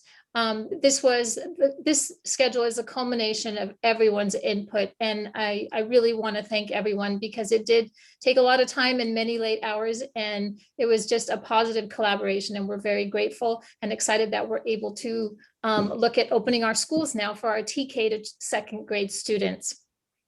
So when we're looking at this model is our instructional model that reflects an AM/PM 2 cohort schedule. And the reason it is 2 cohort with AM/PM is when we were looking at our last 2 surveys that were sent out to parents with their selection of whether to bring their students on campus for in-person learning or continue with 100% distance learning. The data really showed us that approximately 40% of our students were willing to come back and about 60% were not. So that really led to the development of a 2 cohort model, which we're going to call a hybrid cohort, which would be cohort A, and a distance learning cohort, which is cohort C. The hybrid cohort, as appropriately titled, students will be engaging in their learning both virtually and on campus, while the distance learning cohort C will remain in distance learning 100% of the time. So I'm going to quickly walk us through the schedule, and this schedule would reflect one classroom. So a classroom teacher or a classroom would have, based on the survey data that we received from the last 2 surveys, approximately half of the students participating in the hybrid cohort and approximately half of them continuing with 100% distance learning. In the morning, as you can see, both cohorts would begin their learning or their day virtually. In the afternoon, cohort A students would come onto campus for in-person instruction for the second half of the day, while cohort C would remain at home to continue with virtual learning. So when we look at this, for cohort A, the teachers would be providing direct instruction, synchronous instruction to the cohort that's at home, cohort C, while the cohort A would be engaged in synchronous and asynchronous instruction for what we're going to call the core 4. This would include ELA, ELD, math, science, social studies, specialized academic instruction, enrichment, and PE. And that would be a combination of synchronous and asynchronous instruction. For the afternoon, when cohort A comes on campus, the teacher would be providing synchronous direct instruction to the cohort that's on campus, while the cohort that continues in distance learning for the afternoon, cohort C, would then be engaged in the synchronous and asynchronous core 4 at home learning. So as you can see, the 2 cohorts are just the opposite. Both start at home. One will have direct instruction in the morning, while the other cohort will have direct instruction in the afternoon in person, and that would be our cohort A. There is a gap between the morning and the afternoon. There is a small break time, and there is also a time for safety and preparation. So our teachers can continue to make sure that our classrooms are set up for safety and preparing for the students to come onto campus. Then we are also allowing a time for students to come onto campus, arrive at campus, make sure they go through all the safety checks, temperature taken, hand sanitization before they go onto campus. And then at 11:45, instruction will begin. And that will be direct synchronous instruction, while cohort C will begin their instruction at home. Now, this schedule directly aligns with the requirement of Senate Bill 98, which clearly outlines the requirements for the instructional minutes on a daily basis, and the necessity to have daily live instruction with all of our students. The daily instructional requirements for grades TK and K is 180 minutes. For grades 1 through 3, it's 230. And then for grades 4 through 12, it's 240. This current schedule allows for all 4 grade levels, TK through 2nd, 240 instructional minutes. So as you can see with this schedule, we clearly exceed the minimum requirements for these grade levels, which is great because we are really focused on providing a rigorous instructional program, whether they're hybrid or distance learning. Additional hybrid cohorts, as Dr. Delatorre mentioned in the previous slide, may be considered. Once we get that data back from our commitment survey, we will analyze that data closely and determine if we're able to remain with a 2 cohort schedule, or if we're going to have to add a 3rd cohort, an A, B, and C. And that would mean that 2 cohorts would be on campus. It could still remain an AM, PM cohort, and then we would have 2 cohorts coming on campus, 1 in the morning and 1 in the afternoon, while the 3rd cohort remains 100% distance learning. So there are many minor but critical details that are still being addressed both at the site level and with our teachers. And those are going to continue as we get the results back from our commitment survey to make sure that we provide an appropriate instructional schedule to meet the needs of all of our students and parents. Next slide. And I'm going to turn it over to Dr. Wilson. Great. Thank you so much, staff. Great reporting out on this. that schedule that you just saw looks fairly simple if you think about it, but honestly, that schedule has been the result of hundreds of hours of work. And honestly, as we look around, there's other schedules out there. And as I talk to my fellow superintendents, I think the one thing we all agree on is there's no perfect schedule. There's advantages and disadvantages to each of them because it's real simple. This was never supposed to happen. And so I think that we have an opportunity here to get our kids back on campus in a safe way. And one thing I want to stress is when you see live ELA and live math, that our elementary teachers are fabulous at integrating social science with ELA, science with mathematics, and differentiating across those subject areas. So next steps. I believe tonight, Dr. Choi, nod your head if I'm correct. We're gonna go ahead and release the parent commitment survey, or that may be in the morning, and we're gonna leave that open through Sunday evening. And so we would ask for 100% participation in that. It shouldn't take you too long, but it just asks for some basic information and then a commitment. And one thing we want to stress is that we will not be offering a constancy of ebb and flow. In other words, once that commitment is made, that's how we're going to be staffing our classrooms and populating our classrooms. We are working on an idea around providing an on-ramp at some point between now and the end of the year. There are some districts who have forced folks into commitments and there's no option for a return after that commitment. And so we want to work real closely with our wonderful partners to identify perhaps an on-ramp at some point between now and the end of the year. Again, we talked about the staff vaccination program. We're pursuing that vigorously. There's many people who are pursuing leads. And I would invite the public, if you are in the healthcare industry and you have any sort of an in or any sort of a way to help us with that, with regards to perhaps you're in the pharmaceutical industry, you are working with a hospital or a clinic, and there's something that we don't know, I would invite you to reach out to Dr. Choi or any one of us and provide us that information. We would certainly appreciate that. And again, I applaud Dr. Choi's work on the testing, surveillance testing partnership and protocols, and we'll get you more information on that as it becomes apparent. And then, we're just drilling down on final campus preparations. We have equipment that's been ordered that we believe is on the way, and we continue to look for new ways to identify markings. We're making sure we have all the right signage posted everywhere, and we'll make sure we have that completely in order.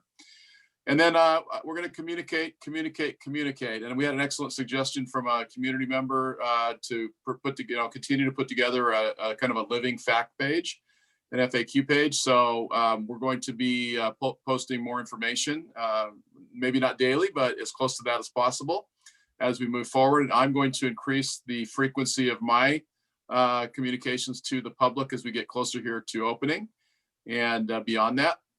The COVID-19 compliance team, we haven't really thanked them too much tonight, but there's a whole lot of people on that team, including medical professionals who give up their time. I always love seeing Dr. Dabbs in her uniform, in her scrubs, even with the mask on, walking around the hospital, participating on that team and providing us sort of an insider's view of what's happening in our hospitals. And I'm sure you're all wondering about grades 3 through 5 middle and high school programs. So now that we've made it to this point where we're ready to go with our TK2, we are now going to immediately turn our attention to 3 through 5. Under these current protocols, we can move forward, assuming we get to that 25 mark, as we anticipate we will within a week here or so. And so we're going to begin working with our bargaining unit, our teachers, to identify tangible dates of return for grades 3 through 5, and to we're going to have a great, of course, way to look at the efficacy of our current program as we welcome those TK2s on campus. And so I anticipate in very short order moving on with our reopening. And then middle school and high school, it's a whole different ball of wax. And to be honest with you, nobody has a great answer. The county has talked about a cohort protocol of 80 to 1 or 80 to 4, I should say, really 80 kids over 4 classrooms. But it's built on a model where I don't think they completely understand how secondary schools work, because, you might have a brilliant student who's got 4 AP courses or three AP courses and a regular course, and another student who's got no AP courses and might have a base level math class. And they're the same grade and they vary between classes. So they're not with a cohort as they move through their day. So the issue of stability within secondary is a real big problem that nobody's really overcoming yet. But I will tell you that I have challenged our principals, and they've taken the challenge to think and work with their staff to come up with really creative opportunities for bringing kids back on campus. And I can tell you that I believe we're the only high school that I'm aware of, and I may be wrong on this, who has successfully brought back the PSAT, the SAT, and we will soon offer the ACT on campus. Jason and Daryl are doing a wonderful job of figuring out ways to physically bring kids on. I know that we have the potential of a drive-in musical of some type coming up in the very near future. And we are committed to moving towards a physical graduation this year. And one of the things that really I've been stressing in the high school, I'll give them credit, is if we can get our seniors back on campus as much as possible at some point here, that would be the goal. So everybody's working on that. Is Jason was having some technical problems. I don't know if he's on the line right now, but I was hoping, Jason, you and Carlos could talk for a minute about what Mr. Barbary referred to earlier in our athletics programs and some very recent shifts that are happening. Principal Kurtenbach, are you on the line? Yes, can you hear me? Yes, we can. Okay, excellent. So I'm working with Mr. Irier, and we've been working with the Rio Hondo League. We're actually looking for opportunities for us to begin to have some competitions. So currently we're working on cross country. It's a little bit challenging because we still have the cohort rules, so we cannot cross cohorts. So you can't have kids technically competing against each other running in the same race. So what we're working on with the league is finding different venues to run our 3-mile races in. And we will be procuring a timer. So that person will come in, they will time one team. The next team will get in, they will run, they will time the other team. So we will be able to actually have competitions. And we are looking at San Marino High School as one of the venues potentially for that. But as you said, with everything we do, it's really a league decision at this point. CIF has set up the guidelines for all the high schools in accordance with state guidelines, but then they have also shifted that responsibility over to the counties. So they do say, the state guidelines are here, but your county guidelines might be here. You need to follow your county guidelines. So right now we're looking and working with Dr. Choi to understand what new cohort rules might be. We have a lot of students who are shifting sports now because they're seeing the opportunities for fall sports kind of wane. They're not willing to wait till we get out of that purple tier so that we can start to have some competition. So they're shifting over to new sports. And we're looking at ways that they can do that quickly because in the past, if you wanted to shift cohorts, you had to go and do a 10 to a 14-day waiting period before you shifted into a new cohort. So right now, Rio Hondo is looking to run its first cross-country meet within the next couple of weeks.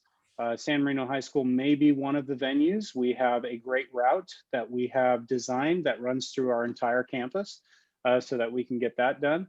And we're really excited about the opportunities that that's going to bring us. When you do one thing well and you have some success with it, it's going to obviously breed more success, and we're going to be able to have more competitions in the future. So I think we're well on our way back.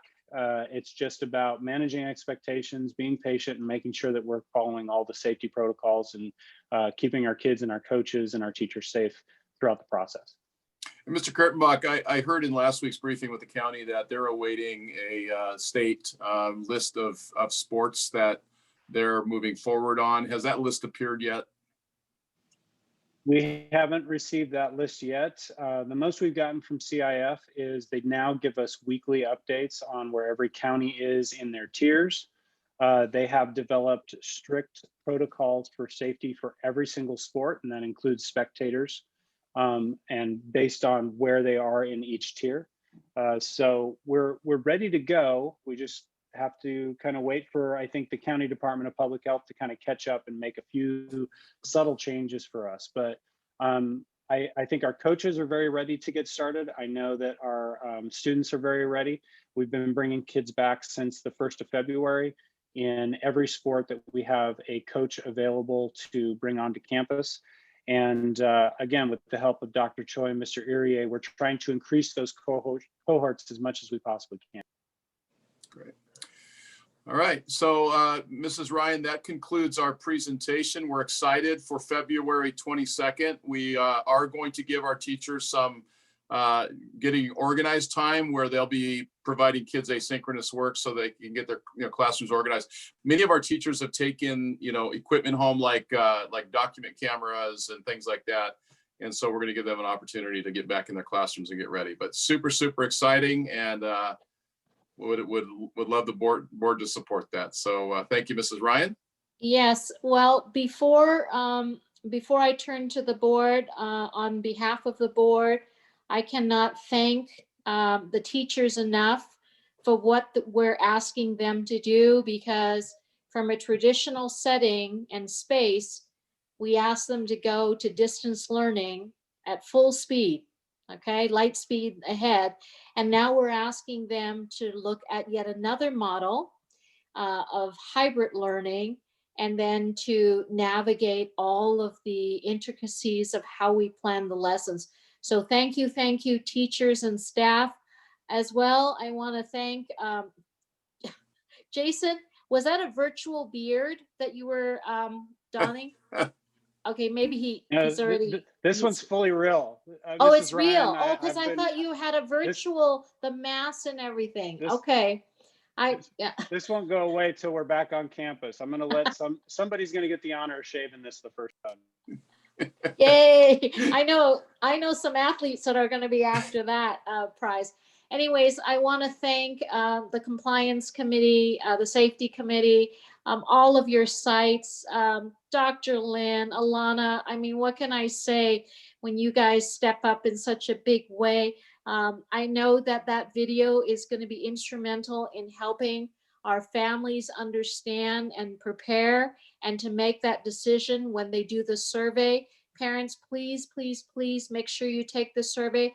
I want to touch just slightly on what Dr. Wilson was saying in terms of we want you guys to make a decision, but of course, we're going to look at individual cases, and if we need to make adjustments and accommodations, we're going to have to do so, because of course, life is not black or white, in or out. It isn't that simple, because if it was, we wouldn't be in a pandemic. There are going to be circumstances where we're going to have to look at individual cases. But please, parents, if you watch the video, go on the sites, be informed, make those decisions. Please do our survey in order for our school to be able to program the kids. But thank you on behalf of the board to just San Marino Unified School District community, our school district, our city, for all of their help in helping us get to this point. This is very exciting. We are on the cutting edge of what we're about to do. We've never, I mean, nobody has done this before, and it is very exciting. And the teachers, parents, we need your support, but we need to support our families as well. So all around applause to everybody. And I'm going to open it up, but before I open it up to the board, I also want to ask and put the idea out there that we do as a board have an opportunity. If you would like me to open up for more comments to come in, we can, but we cannot answer, or if somebody asks us questions, we can't address them, but we can certainly listen to other comments. If you would like to motion for me to do that, I can as well. So anyways, let's open it up to the board and then come back to that question if that's something we want to do, depending on time. Actually, Shelley, I would prefer, if we're going to open it up, that we open it up to the community comments first. Okay. So I move to reopen for public comment regarding this agenda item. Yes, for this particular item. Thank you, Mrs. Chong. Do I have a second? Yes, I second that. Okay, thank you, Mrs. Chan Lin. I'm going to go around, Mr. Barbary.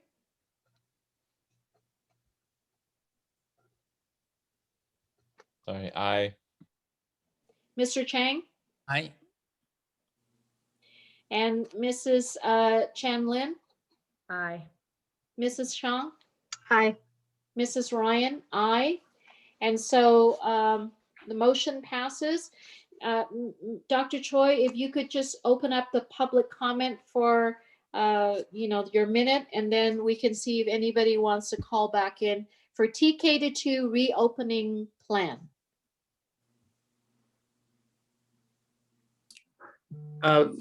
If you would like to make a comment about the TK-2 plan, go ahead and press the raise hand icon or dial *9.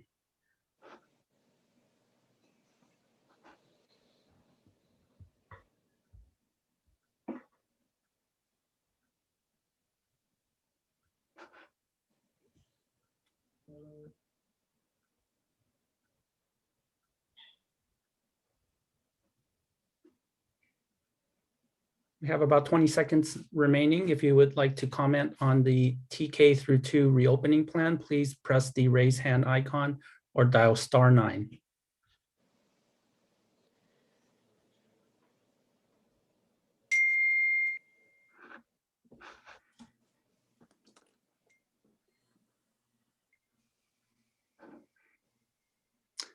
Okay, first we have Mr. Michael Kalaki.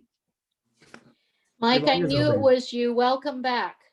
Thank you so much for the opportunity to speak again and to ask some questions. I really do appreciate the accommodation on this, particularly because this is an extremely important issue, not only for the education of our children, their physical safety, their mental health, but also for the safety and the health of our teachers and our staff.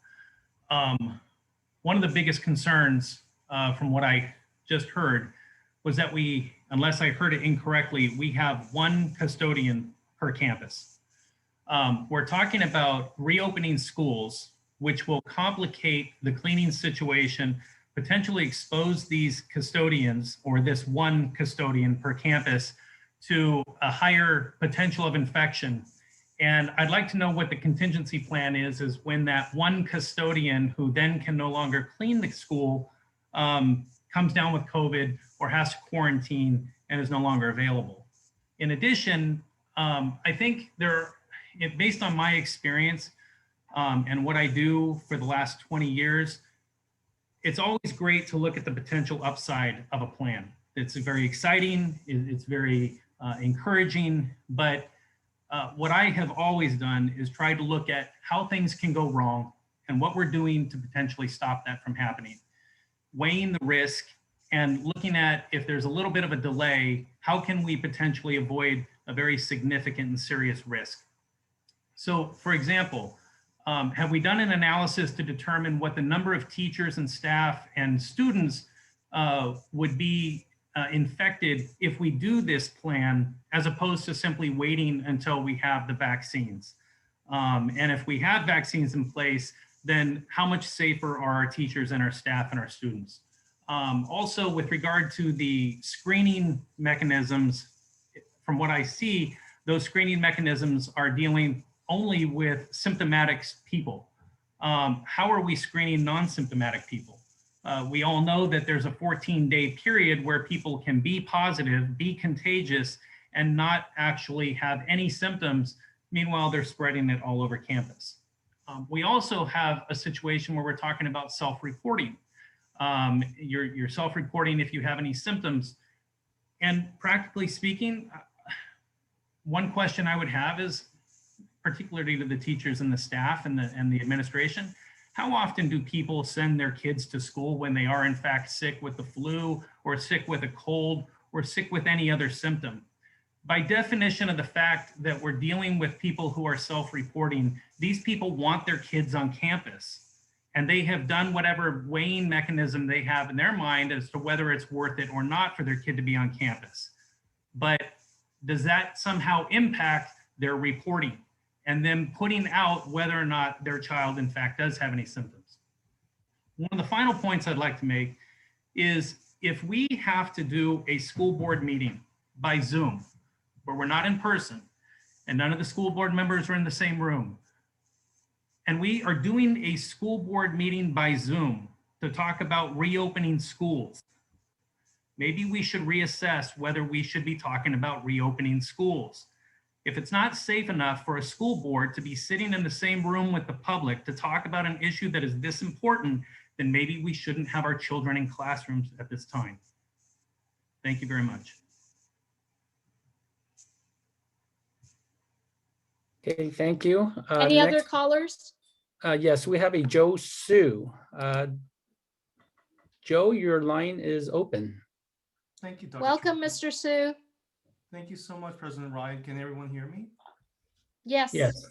Well, thank you for your time. I'll be really quick as possible. First, I want to thank the board and the teachers and the staff for their courage. I want to agree with the previous caller, I believe Michael Kaleki, and also Mr. Chang, Joseph Chang, that I believe, with a pharmaceutical background, I'm a faculty member at West Coast University School of Pharmacy, that it's not the right time. And the reason being is because, just like Michael just said, even with asymptomatic, even with screening, because of the nefarious nature of asymptomatic transmission of COVID-19, it's not going to be 100% effective to catch. And actually, if we just think about it, the President of the United States contracted COVID early in October, and he had best practice. So there's no 100% when it comes to the health of our teachers, staff, admins, and students. So that's my first point. And my second point is that, if we're doing a vaccination program, which I completely support, usually we're talking about the 2-dose vaccines from Pfizer, BioNTech, Moderna. Those 2 doses need to be 28 days separated. And then full immunity the full effectiveness of the vaccine is conferred about 3 weeks after the second dose. So if we want to do the reopening of TK2, my science dictates that we actually open up 3 weeks after the essential workers, the staff, teachers, admins get the vaccine at the Dodger Stadium or any other vaccination site administered by USC Keck. So, my son is in Carver, Miss Luke's class, first grade. So I have the power, I have the abilities to say no. Owen gets to stay home with distance learning because I want him to be safe. I'm really concerned about the teachers and the staff and those that are going in. How about when they get sick? Eventually they're going to get sick. And what then? And so, I understand the points made for and against, but I think it takes courage to do the right thing. And the right thing is to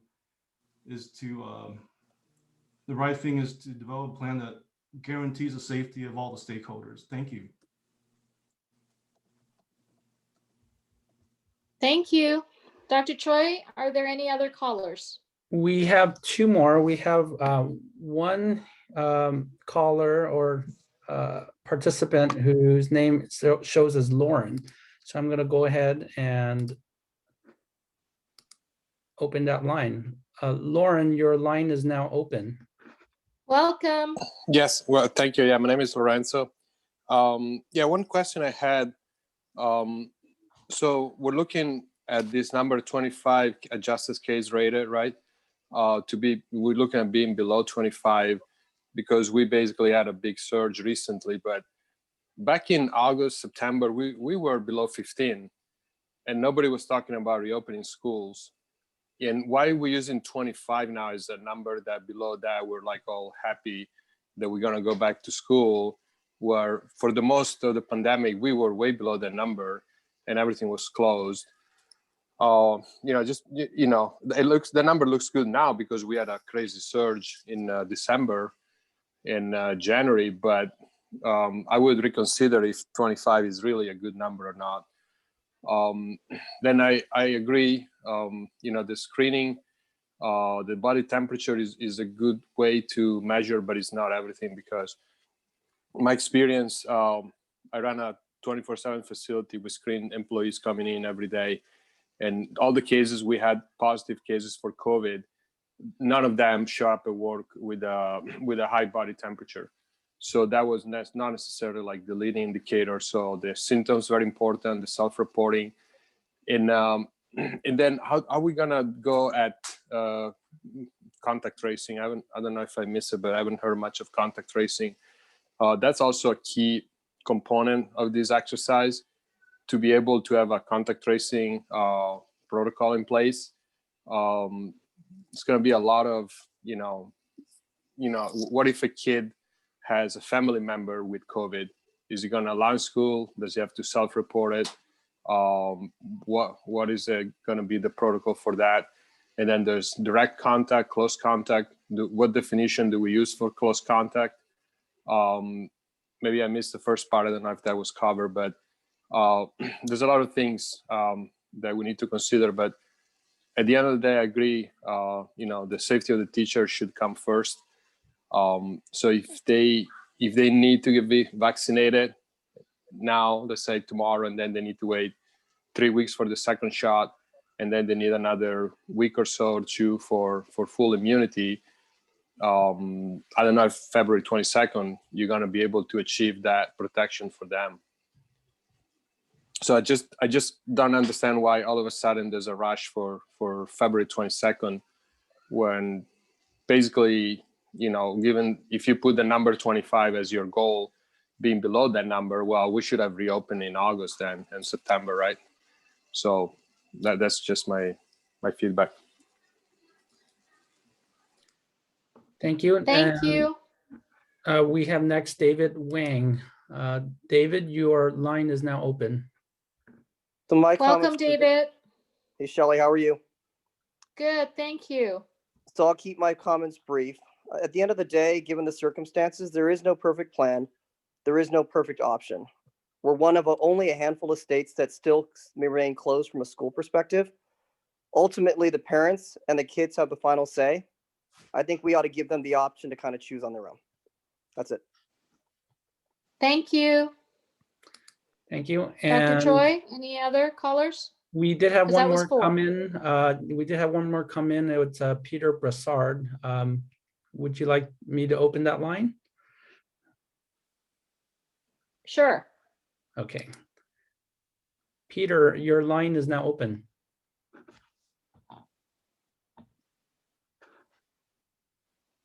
Peter, welcome.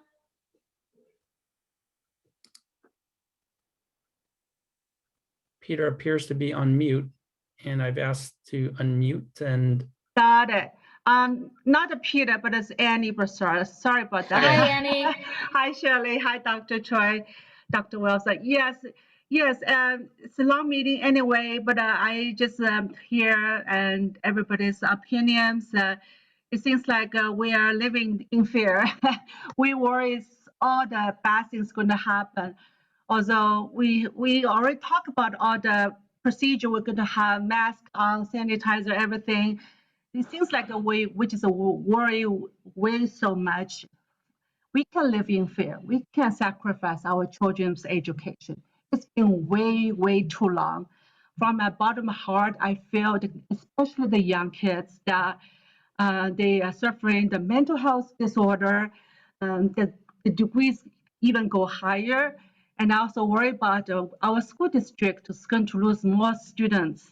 And as of today, I also talked to many parents, and not surprisingly, I found out many parents are looking for alternatives to go to different schools. This is a very cohesive community. I like people staying this community, continue the excellent education from our school district. I think there's no perfect plan, but we can live in fear. And that's it. Thank you very much.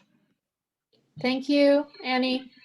And with that, thank you, Dr. Choi, and thank you, board members, for allowing me to allow the community to come in on this very important topic. I'd like to open it up to the board and hear from you for questions or further clarification or statements.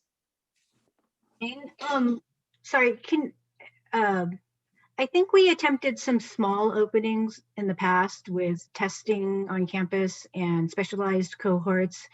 and youth sports. Can we get somebody to tell us a little bit about how that went?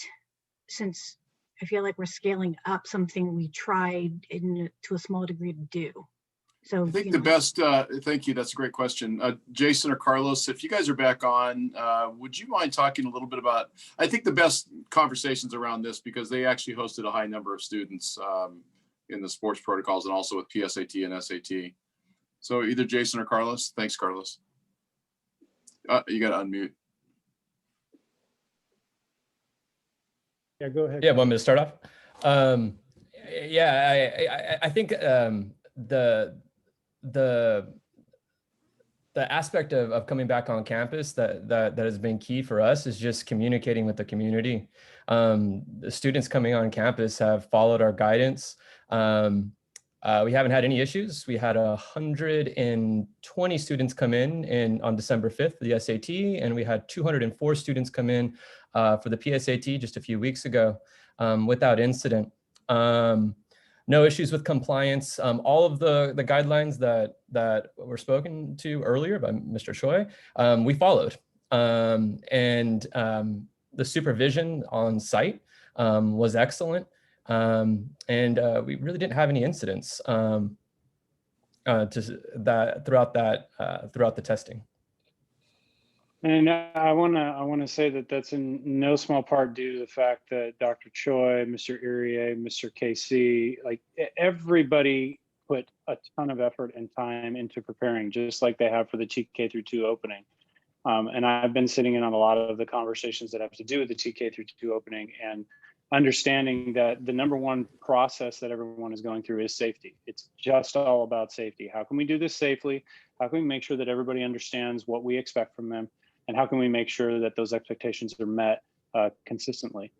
And so it has everything to do with the preparation. It has everything to do with us being the professionals that we are. We work our, as an educator, a lot of people think your number one goal is learning. It isn't. That's actually number 2. Number 1 is safety.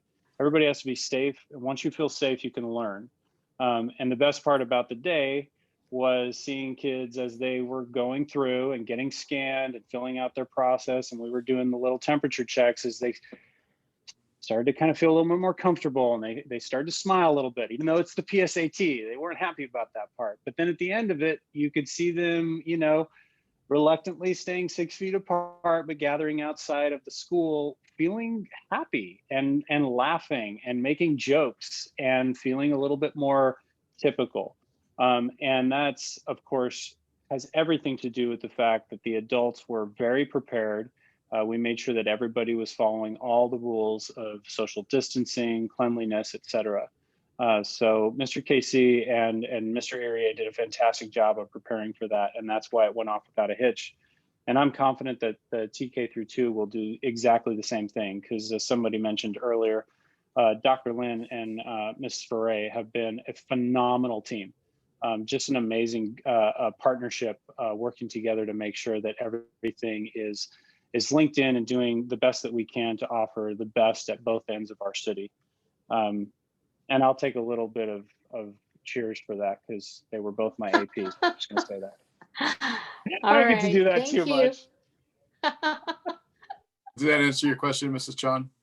Yes. Was there any incidents regarding any of the younger groups? So we did have one, correct me if I'm wrong, Dr. Choi. Let me have Dr. Choi address that, since he's technically our compliance officer. We had one student that tested positive, and the student did not find out until a family member tested positive while the student was participating in the program during the day. And we followed our protocols, we responded appropriately, and we were able to mitigate any spread from that incident. And it just a reflection of all the work that the compliance team has put in. And, we will continue to make tweaks. But overall, the guidelines are there and they've been very solid. And Dr. Choi, maybe it's a good time to address the issue of contact tracing, in reference to that episode and possible futures. Yeah, we've been practicing contact tracing for quite some time now, ever since the COVID compliance team came together. And fundamentally, the purpose of contact tracing is really to identify any individuals who may have had contact with someone who is either a close contact or has been tested positive, is the case. And all of the different mitigation strategies that we've shared today all contribute to improve contact tracing. A number of our experts on the COVID compliance team have alluded to the fact that it really comes down to interviewing. It really comes down to making contact and getting information from anyone who's had close contact exposure. And being in the trenches, I know I've completed at least 20 contact tracing interviews alone. And the screening, all of that contributes to information that will lead us to identifying any other potential close contacts. So, it can be improved ultimately through training and through more experience, but the fundamentals are there. We've received training and we've had some experience doing it now. So I believe our protocols for contact tracing are solid. And Mrs. Chan, from the county standpoint, they've talked, and I haven't heard the recent reports, but there's been very few outbreaks within student populations or staff populations. And in fact, the biggest outbreak there was apparently there was a high school travel team that went to Arizona for a tournament that was not even school related. I believe it was a club team. And there was a large number of those kids who were infected. And so that's kind of the one that Dr. Furr talks about the most, but mostly they're isolated student cases, and, the contact tracing happens and then it kind of ends there. But, not to say that something else couldn't happen, but that's the experience of the county so far. Thank you. If I can. All right. Thank you, Mrs. Chung. Other board member comments or questions? May I interject, President Ryan? Sorry. Yes, absolutely. I was going to come to you last, but yeah, you go ahead. Right now. So, of course, I'm conflicted with high school students coming back, and I know that's a long ways away from now, but at least I think we need to begin making an attempt for like 3rd through 5th and even potentially middle school, because the social skills you develop at that age and even the fundamental learning skills, you can't mimic that even through distance learning. I don't know what I would have done if I had to engage in distance learning at that age. It must be horrible. I know, but of course teachers are doing their best. But I think we really need to make a concerted effort to try to make that happen, at least in small cohorts.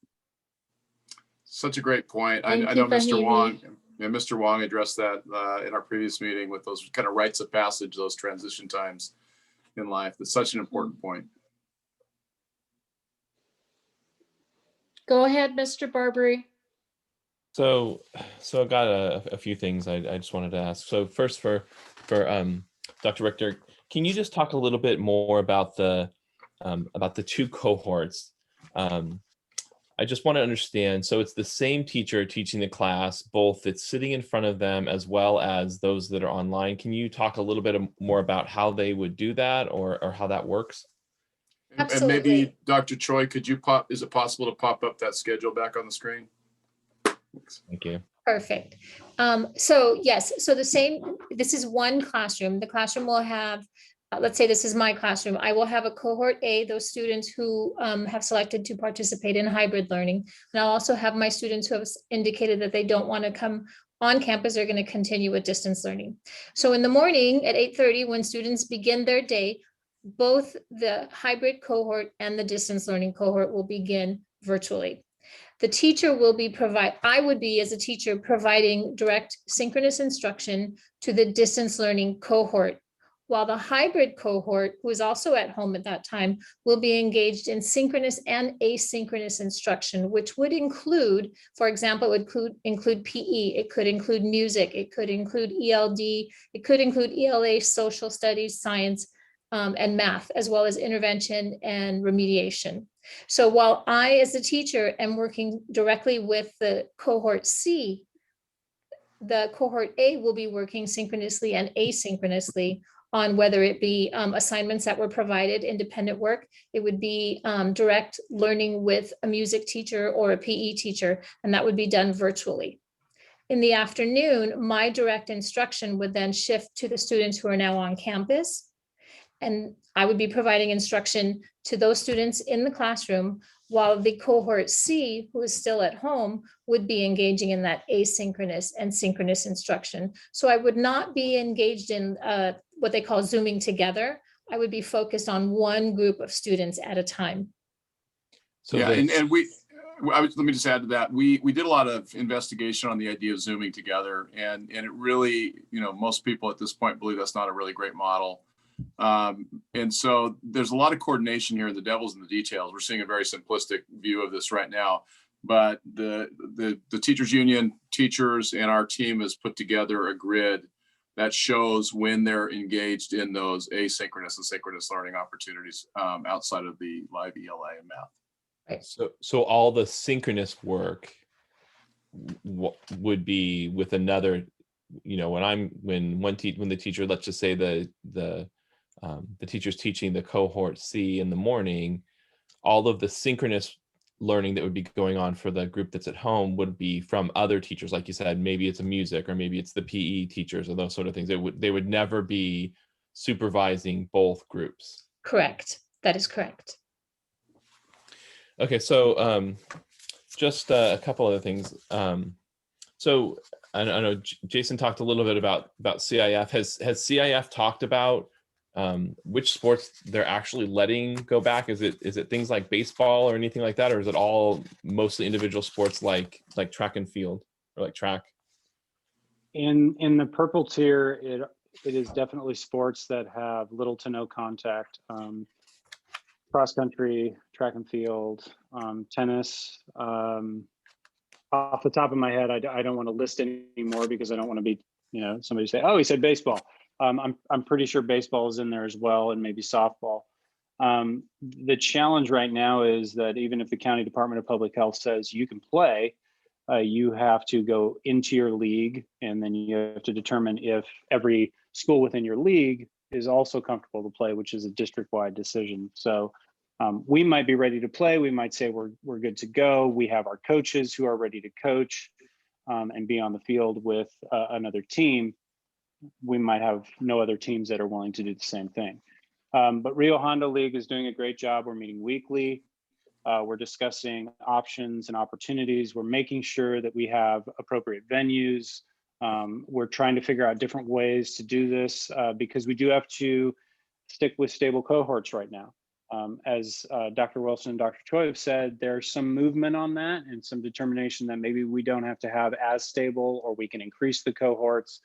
But then that all changes when you play a competition where you are, just by the very nature of the competition, mixing a cohort. So we're watching the tiers. We're in purple. We have cross country going. We do have a meet that we're hoping to get pulled off in the next 2 weeks. We're looking at track and field. We are probably not going to be able to pull off very many other fall sports, which is why a majority of our students are now trying to shift into other sports. But that has created another conflict with stable cohorts, because you can't just jump from one to another. You have to sit out for 10 days at this point. There is some talk around other options for that, but we have to wait for the Department of Public Health to give us the clearance to do anything different. I've heard baseball is becoming very popular. Yeah, well, you're thinking I'm 90 feet away from the next person. I should be pretty safe, right? Unless somebody slides in. So, yeah, it is starting to pick up in popularity. So softball, tennis is gaining popularity, although we've always had that. But I'm confident, and while we were talking, I get emails from parents all the time about what are we going to do? How are we going to approach this at the end of the year? Will we ever have anything on campus? And as I've told Dr. Wilson and everybody that I've ever talked to, if it's the last day of school and they say everybody can come back, then we're going to just throw a big party and everybody's going to come back. We're going to do everything we can within the protocols that are given to us by the Department of Public Health to bring kids on campus. Because the best day I've had this year was the PSAT. It was the absolute best day I've had at work. And it was just because I got to talk with kids and proctor a test, and that was the best day. So if we can do anything, we will do it. And thanks to the team at the high school, we've been able to bring as many kids back as possible. Okay, one last thing for me, it just I just wanted to state my support for this idea of opening TK to 2 and moving on. I understand once we get past elementary with the passing of classes, that becomes much more challenging. I totally understand that, but this has my support. And I think that one of the things that we need to make sure we don't lose track of, yes, health is important and safety is important. And I love Dr. Choi's statement that it's the Swiss cheese approach. Now, some people may think about Swiss cheeses, it's bad because things are getting through. But the point is, if you put a piece of Swiss cheese behind a piece of Swiss cheese behind a piece of Swiss cheese, at some point it ends up being a solid piece. And there's going to be absolutely no guarantees.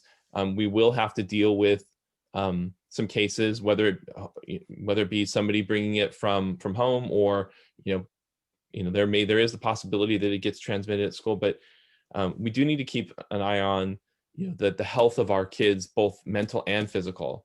And the mental health of these kids, I think I may have said at the last board meeting, my daughter was crying a couple weeks ago because she started to realize that it's been a year since she's been in school as we get into March. And I'll tell you, the mental health of these kids, especially the younger ones, it was interesting when we got to slip into some classrooms a couple months ago, and you could see the TK and the kindergartners. The teachers were trying so hard to keep their attention and doing a great job at it, of course.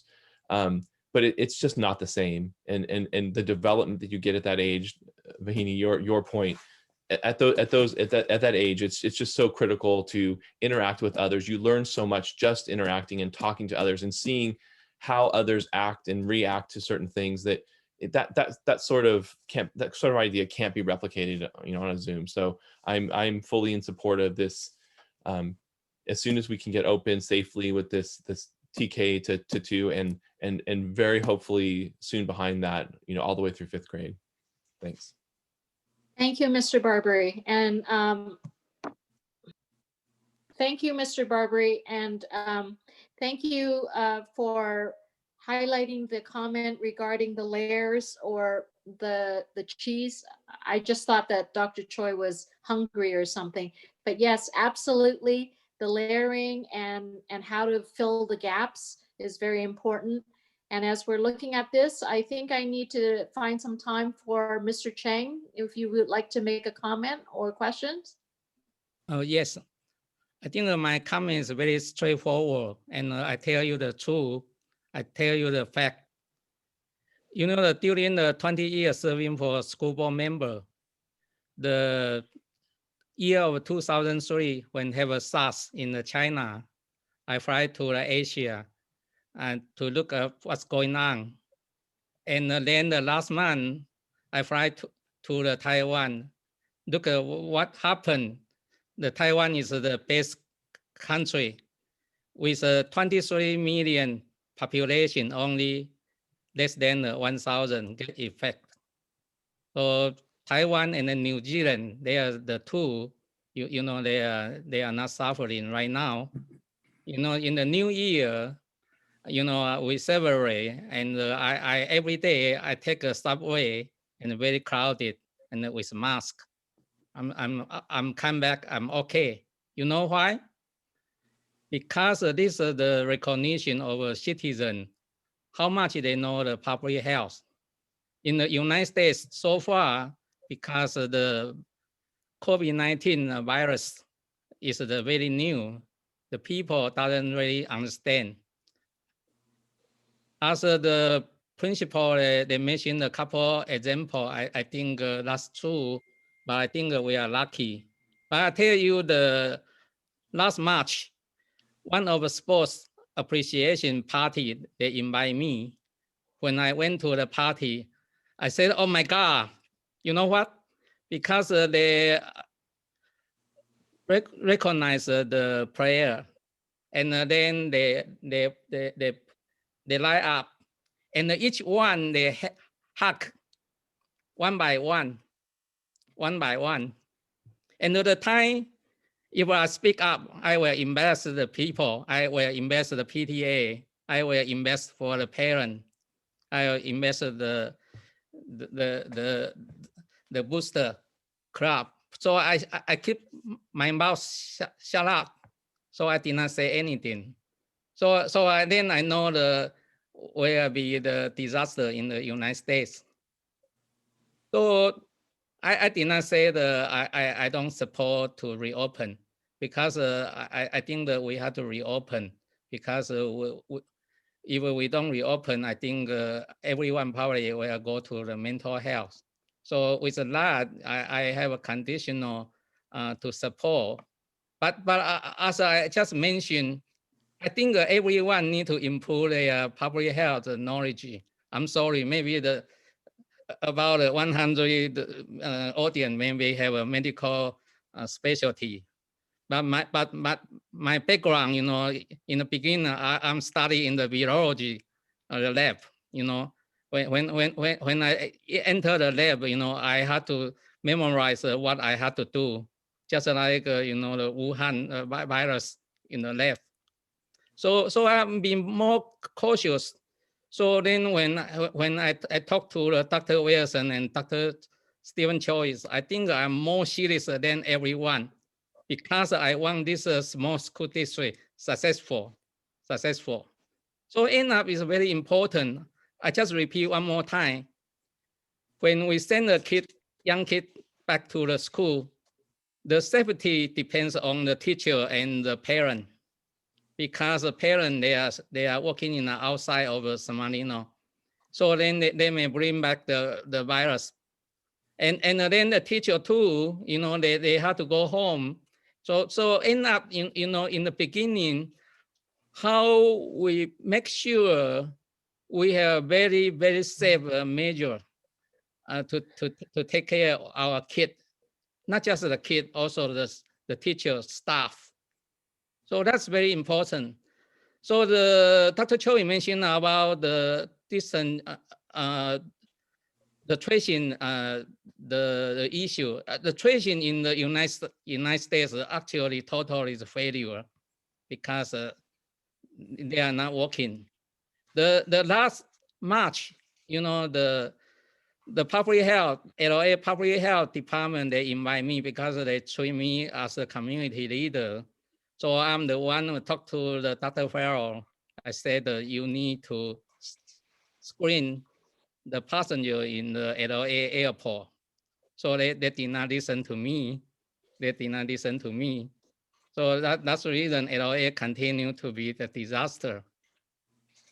So I support we reopen, but I think I want to put a warning, because it look like last several weeks when I talk is more like I'm not say the negative, but I want to do the negative way and reinforce people understand, because you know, every day I'm heard from the hospital information who died, and I heard from the mortuary. So where people even ask me which mortuary can send the body. So I have a different perspective than yours.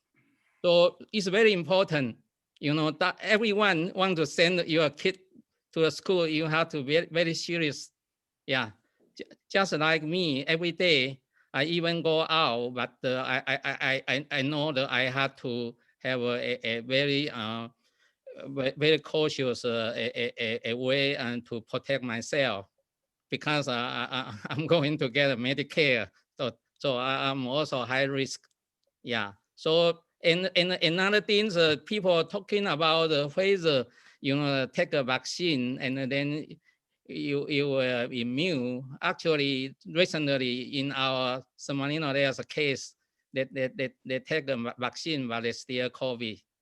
Yeah. So mean, and then yesterday, you know, in our neighbor, there is a very beautiful garden. You know, the people, I think in the Facebook, you heard, you know, the people asking wear the mask, and then they said, get out back to the China. So you know, the people think not wearing the mask is okay. Actually, no matter what, you need to continue to wear the mask until the someday, you know, community immunity, or they go to the even more degree. Otherwise, you know, always the risk.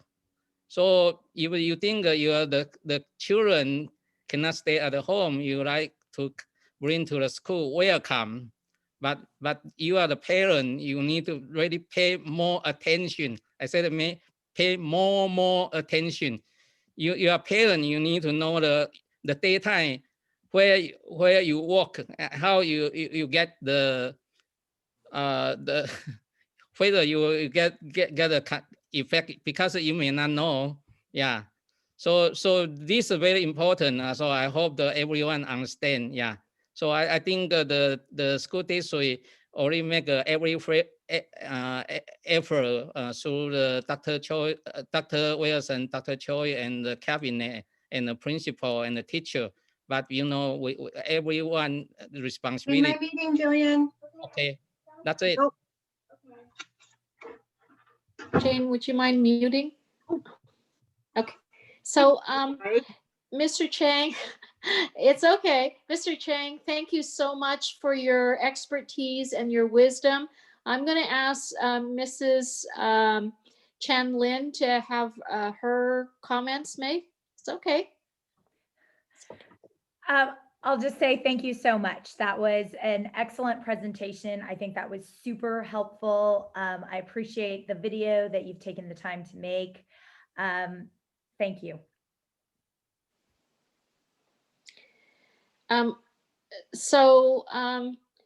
Does the board need to take action in terms of vote? Because I notice it's informational item here. Sorry, Shelley, actually, I actually have a lot of questions. Oh, you want to come back? Okay, no problem. But can someone answer my question regarding 11B is informational item? Do we, as a board, make a vote, or it's informational and the next meeting we vote? I'm not sure about this. So there's no action necessary. It's this is an opportunity for the board to express their support or lack thereof, and it seems like we have some good support, but I understand there's lots of questions to be answered as well. All right, and Mrs. Chung, please. I'm sorry for interrupting. No, sorry. I just realized my daughter is still up, and I was like, oh, I'm texting my other daughter to go send her to bed. Sorry about that. I totally thought I was on mute. So I have a lot of questions, and you'll have to forgive me because I have a first grader. This is a decision for me on both a board level and as a personal one. And so I've been fielding a number of questions from a lot of different people, as well as my own. So I know we have a lot to cover tonight, and I do apologize, but I do feel that this is probably what most of those 100 people tuned in for. And I apologize because you probably wanted to put your kid to bed by now. But one of my first questions I had was, can you, Dr. Richter, I'm going to give you sort of like a broad general array of questions, and if you can speak to them. If you could speak to the instructional quality of what to expect for both in-person and distance. I think a lot of people are under the impression that they're envisioning teachers with masks on. And so are they teaching from the classroom? Are they wearing the mask, you know, when they're teaching virtually, when they're in person? Are, you know, what are the kids really expecting in terms of the teaching and learning experience? And I know that our teachers pivoted and did an amazing job to go like virtually. So I actually have a lot of confidence in us being able to do that. But I think a lot of parents' concerns are on that level, not just for what they're getting in the classroom, but also for what the impact of this will be for the people who choose not to come to the classroom, because there will be an impact on them. So maybe we can speak a little bit to that as well. Absolutely. And so we looked at that very carefully because we knew that one of the cohorts would be engaged in distance learning 100% of the time. And this is based off the past two surveys that we sent out looking at that data. And so we wanted to make sure that we really provided an equitable amount of time, instructional time with direct instruction for both the cohort that will be on campus as well as the cohort that's continuing in distance learning. And I want to preface that by saying our teachers have done a phenomenal job of providing a very rigorous distance learning instructional program. It's one of the best I've ever seen in many of the school districts that I've looked at. And I know that having a hybrid model and a distance learning, that learning for that virtual 100% distance learning group will not be compromised. They're gonna continue to provide that level of rigor and instruction for those distance learning students as well as the students who are on campus. Obviously, when the teachers are on campus, they will be wearing a mask. Students will be socially distanced. The teachers, the class, the students, anyone on campus must follow the guidelines set forth by the Department of Public Health and county guidelines to make sure that our students, our staff, our custodians, and anyone else on campus remains safe. That is a must. And that's one of the reasons why we wanted to make sure that we put a video out to really show our parents what it's going to look like as students come onto campus, what it's going to look like in the classroom once they're on campus, and what the egress will look like as well, and what the expectations are for students wearing a mask, maintaining socially distance. When they go to the bathroom, what that's going to look like. It's going to look very different because we want to make sure that we adhere to all those safety protocols that are outlined by the county and the Department of Public Health. So our teachers will be using protective equipment while they're in the classroom with our students, absolutely, just as the students will be. And I assume things like, collaborative group work and kids like touching each other and, being in close proximity with each other is not something that's going to be permitted. Correct. Right. They are going to have to remain socially distant. Okay. And then what about of the teachers in terms of, are we expecting all of the teachers to be able to return at this point, or will accommodations have to be made, and how will that affect teacher student placement? I mean, I guess part of that might depend on the commitment survey. I'm just not sure what that looks like. Yeah, part of that will depend on the commitment survey. Once we get that data back, we'll look at it very closely to see what our percentages are for students wanting to return to a hybrid model or come on to campus for a hybrid model, and those remaining in distance learning. As far as our teachers, I'm going to ask Dr. Della Torre to speak to that, since she's in HR. Regarding the teachers. So the expectation is that our teachers are going to come back, and they are willing to come back, and they're super excited about coming back. And I don't know, Dr. Della Torre, if you wanted to add anything to that regarding our staff. Thank you. I will just say that if there are teachers that have an underlying medical condition, they have reached out to us and applied for an interactive meeting. And so we will be complying with the Americans with Disabilities Act in that regard. And we will look at whether or not we can accommodate teachers in that particular situation with reasonable accommodations. So we're working on that right now. Not sure what the outcomes will be as of this date. I have meetings scheduled sporadically through the end of this week and into next, but we will certainly do our best to keep the board apprised of the impact that it would have on scheduling and so forth. So we just don't have all of those pieces put together at this time, but as those pieces come to fruition, we will let the board know. So it sounds like there's a possibility of a lot of different things happening, and parents are going to make a commitment. But as President Ryan said, I think the goal will be to really work with families to meet whatever their specific circumstances might be, right? Okay. Correct. I have a little bit of a concern about asynchronous instruction starting virtually. I have a really hard time imagining 5, 6, 7-year-olds like climbing themselves out of bed and logging in at 8:30 if there's no accountability, if there's no teacher waiting for them. And I'm just wondering, I assume those are things that we're sort of taking into account to really encourage the students to actually log in during that 8:30 a.m. time. Yes, and that is where the expertise and the experience of our teachers is going to come in. They know their classrooms, they know their students, and they know how to engage their students, especially our youngest ones. And I'm very confident that they'll be able to develop asynchronous lessons, homework lessons, or reinforcement lessons that need be for those asynchronous times. But also built into that asynchronous time in the morning will be the synchronous time where they'll be directly working or participating and learning with someone like the PE teacher or the music teacher or the art teacher. Okay, thank you. Mhm. And then Dr. Choi, if you could speak a little bit to, I guess, whether or not we have all of the PPE and materials and equipment. I know there was a wish list that was circulating a little bit, and if you can shed a little bit of light on, do we have all what we need right now? Or are we still waiting for things? Is there anything that our community can help to provide, and how might they be able to do that? Yes, we have sufficient PPE for the reopening of TK through 2.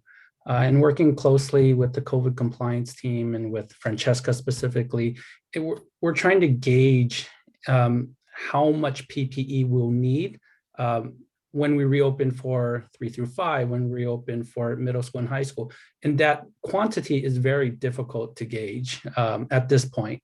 So the fact that we have been developing a wish list, and the fact that it was released publicly doesn't mean that we don't need it now, but we have sufficient PPE for the reopening of TK2 at this time. And we may revisit that wish list and make it available to the public again when we progress with our planning in additional grade levels. But for TK through 2, we have sufficient PPE. Thank you. And then Thank you. Are there any, thank you, Ms. Chong, go ahead. Oh, I was wondering, You're and good. Sorry, I told you I had a lot of questions. I'm sorry. Dr. Wilson, can you speak a little bit about Right at School and how that might work with what we're doing currently? And if parents felt that they had childcare needs where they needed to have their child on campus for that half day, is through Right at School, is that something that we could talk to Right at School about providing? Do we have the space? Yeah, we have the contract in place that will allow for us to have those conversations. We started those conversations with them. And, one thing about Right at School is they're committed to having that symbiotic relationship and working with us to provide services that we need. So for instance, as teachers come back, offering them a place to have their child be taken care of. And then also as parents begin sending their kids back. So we don't have those hours worked out, but they are committed to working with us to support the opening. And then this is the last kind of a touchy question, but I feel like it's the question that nobody wants to bring up. It's kind of the elephant in the room. We can't force other families to do something or not do something. And what if any obligations and expectations and commitments, consequences, if at all, are we really looking at here in terms of people coming on campus? And we're going to see people socializing outside of school, and it's going to make people nervous, whether it's teachers who have a life outside of the classroom or it's other kids and siblings. And I'm just wondering if we have some sort of, I don't know what statement or something about sort of how we're going to approach that. Just to be transparent, that's a really novel and interesting thought. And I think that's worthy of a discussion. Perhaps there's a commitment that people make to a certain set of norms, for instance. It's hard to hold the public accountable, obviously, if you're working in schools, but we certainly can enforce district rules of gathering without permission. We're going to operate right now without parents on campus. As much as we love to have parents on campus, and they're so key to what we do, we honestly can't open up that way. So I love that idea, and I'm going to discuss that with our team. Maybe there's as we get those commitment surveys back, we return a document that simply states what the norms of behavior are and get folks to sign off on that. Yeah, I know my son's at college away in upstate New York, and college kids are different. They're adults, and they had to all sign pledges for student behavior. So I think maybe really looking at we have our students sign handbooks. They come on campus, right? And so I'm not saying that we do it in a way that's authoritarian or obtrusive to families, but we are really all in this together, and we are all committed to the safety of our community, because everyone leaves from here and goes forth. Then I think that's something we need to consider as a possibility. So I love that idea. That wasn't too sensitive. Yeah, it's, similar to like a school parent student compact that many schools have. Dr. Richter, my question is to you in terms of when you were working with the staff for looking at standards, looking at instructional minutes, looking at how we go in and out of asynchronous and synchronous instruction. Was there an ability or was there discussion built in on social emotional learning, so that because a lot of the time right now is still distance learning in some form in terms of hybrid. And when our kids are not having student to student time, is that being addressed in those modules or those schedules? Because what's really lacking, why we're having students breaking down or crying or missing their friends, is not just you sit in front of Zoom and you're looking at an instructor or a teacher to facilitate. You really are, the schools are really a place for kids to make friends, to interact with each other, to play games, to take quizzes together, to collaborate on scavenger hunts or those kinds of things. Is that time kind of built in to that model that you're displaying? And if so, how are students talking, or how are teachers talking about it? I'm sorry, it's kind of That's late. okay. No, that's a great question, President Ryan. That discussion has been started, absolutely. And those are the details that we will be working out as we dig a little bit deeper into what it's really going to look like as our teachers begin to plan for those days. I know to some degree having our students on campus that will address the socialization piece, but not to the degree that we want it to, correct? And so some of that social emotional learning will be addressed in some of the activities that can be provided. And again, those are the conversations and the collaboration that will happen within the grade levels or the teachers to really develop that and integrate that into not only the asynchronous time, but also the synchronous time as well. For the students that are in 100% distance learning, that's even more critical because they don't have that in-person kind of time with their peers. I know in between the break, we have a little section for them to completely turn off their computer, no Zoom time, no screen time, just to give them that break because they will be engaged in virtual learning both morning and afternoon. Mm-hmm. Thank you. And then my last question is really one about material and items. Right now, we're not allowing students to share items. So if I'm doing an activity with blocks or Legos, I'm not gonna be able to share one tub with 2 or 3 kids and have small groupings. So have we looked at how we can support classrooms, teachers, or resources across the campuses? So if, for instance, in Dr. Lin's site at Carver, if his teachers aren't doing math equations with blocks or fractions, and they're not doing that with manipulatives, can that also be shared with other classrooms and other grade levels for materials? Because we don't have the ability to have parents come on and bring things on as well. Kids can only carry so much. They've got their laptops and stuff if they're coming in with backpacks and snacks. What can we expect in terms of helping support the material side of what we're trying to do with this new scheduling. A lot of people don't understand that when you have such a complex figuring, it's really sharing the materials too. Because if I'm a PE teacher and I'm doing something synchronous with this grade level with this group, am I grouping this small group and everybody's doing hula hoops, or what's happening over here? And can we somehow help with all of that? Right. Yeah. And that's also a very important question.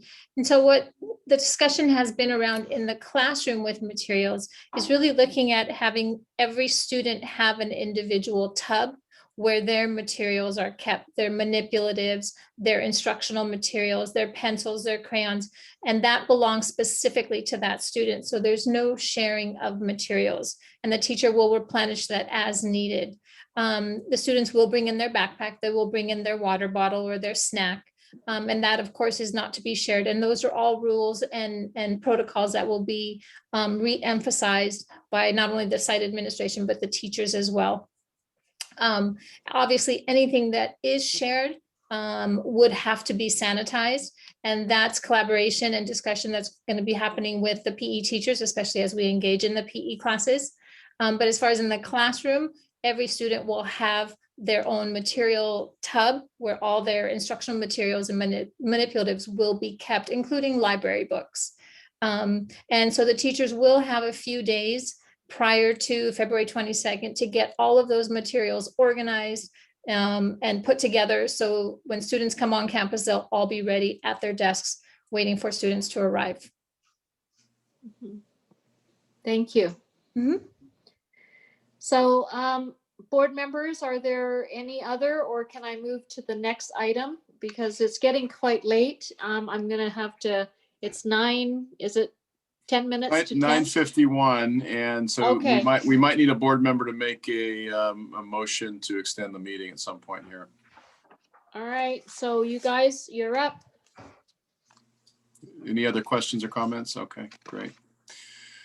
Well, I just wanted to make one more comment because I may not have been clear. I know I said thank you for the presentation, but I do want to make it clear that as a board member, my feeling is that TK through 2 absolutely needs to go back, and I think it is a choice, and to have that choice is really important because there are so many students out there who just are having a really, really hard time. I mean, I have 3 kids. 1 is doing great in Zoom school. 2 are really, really suffering.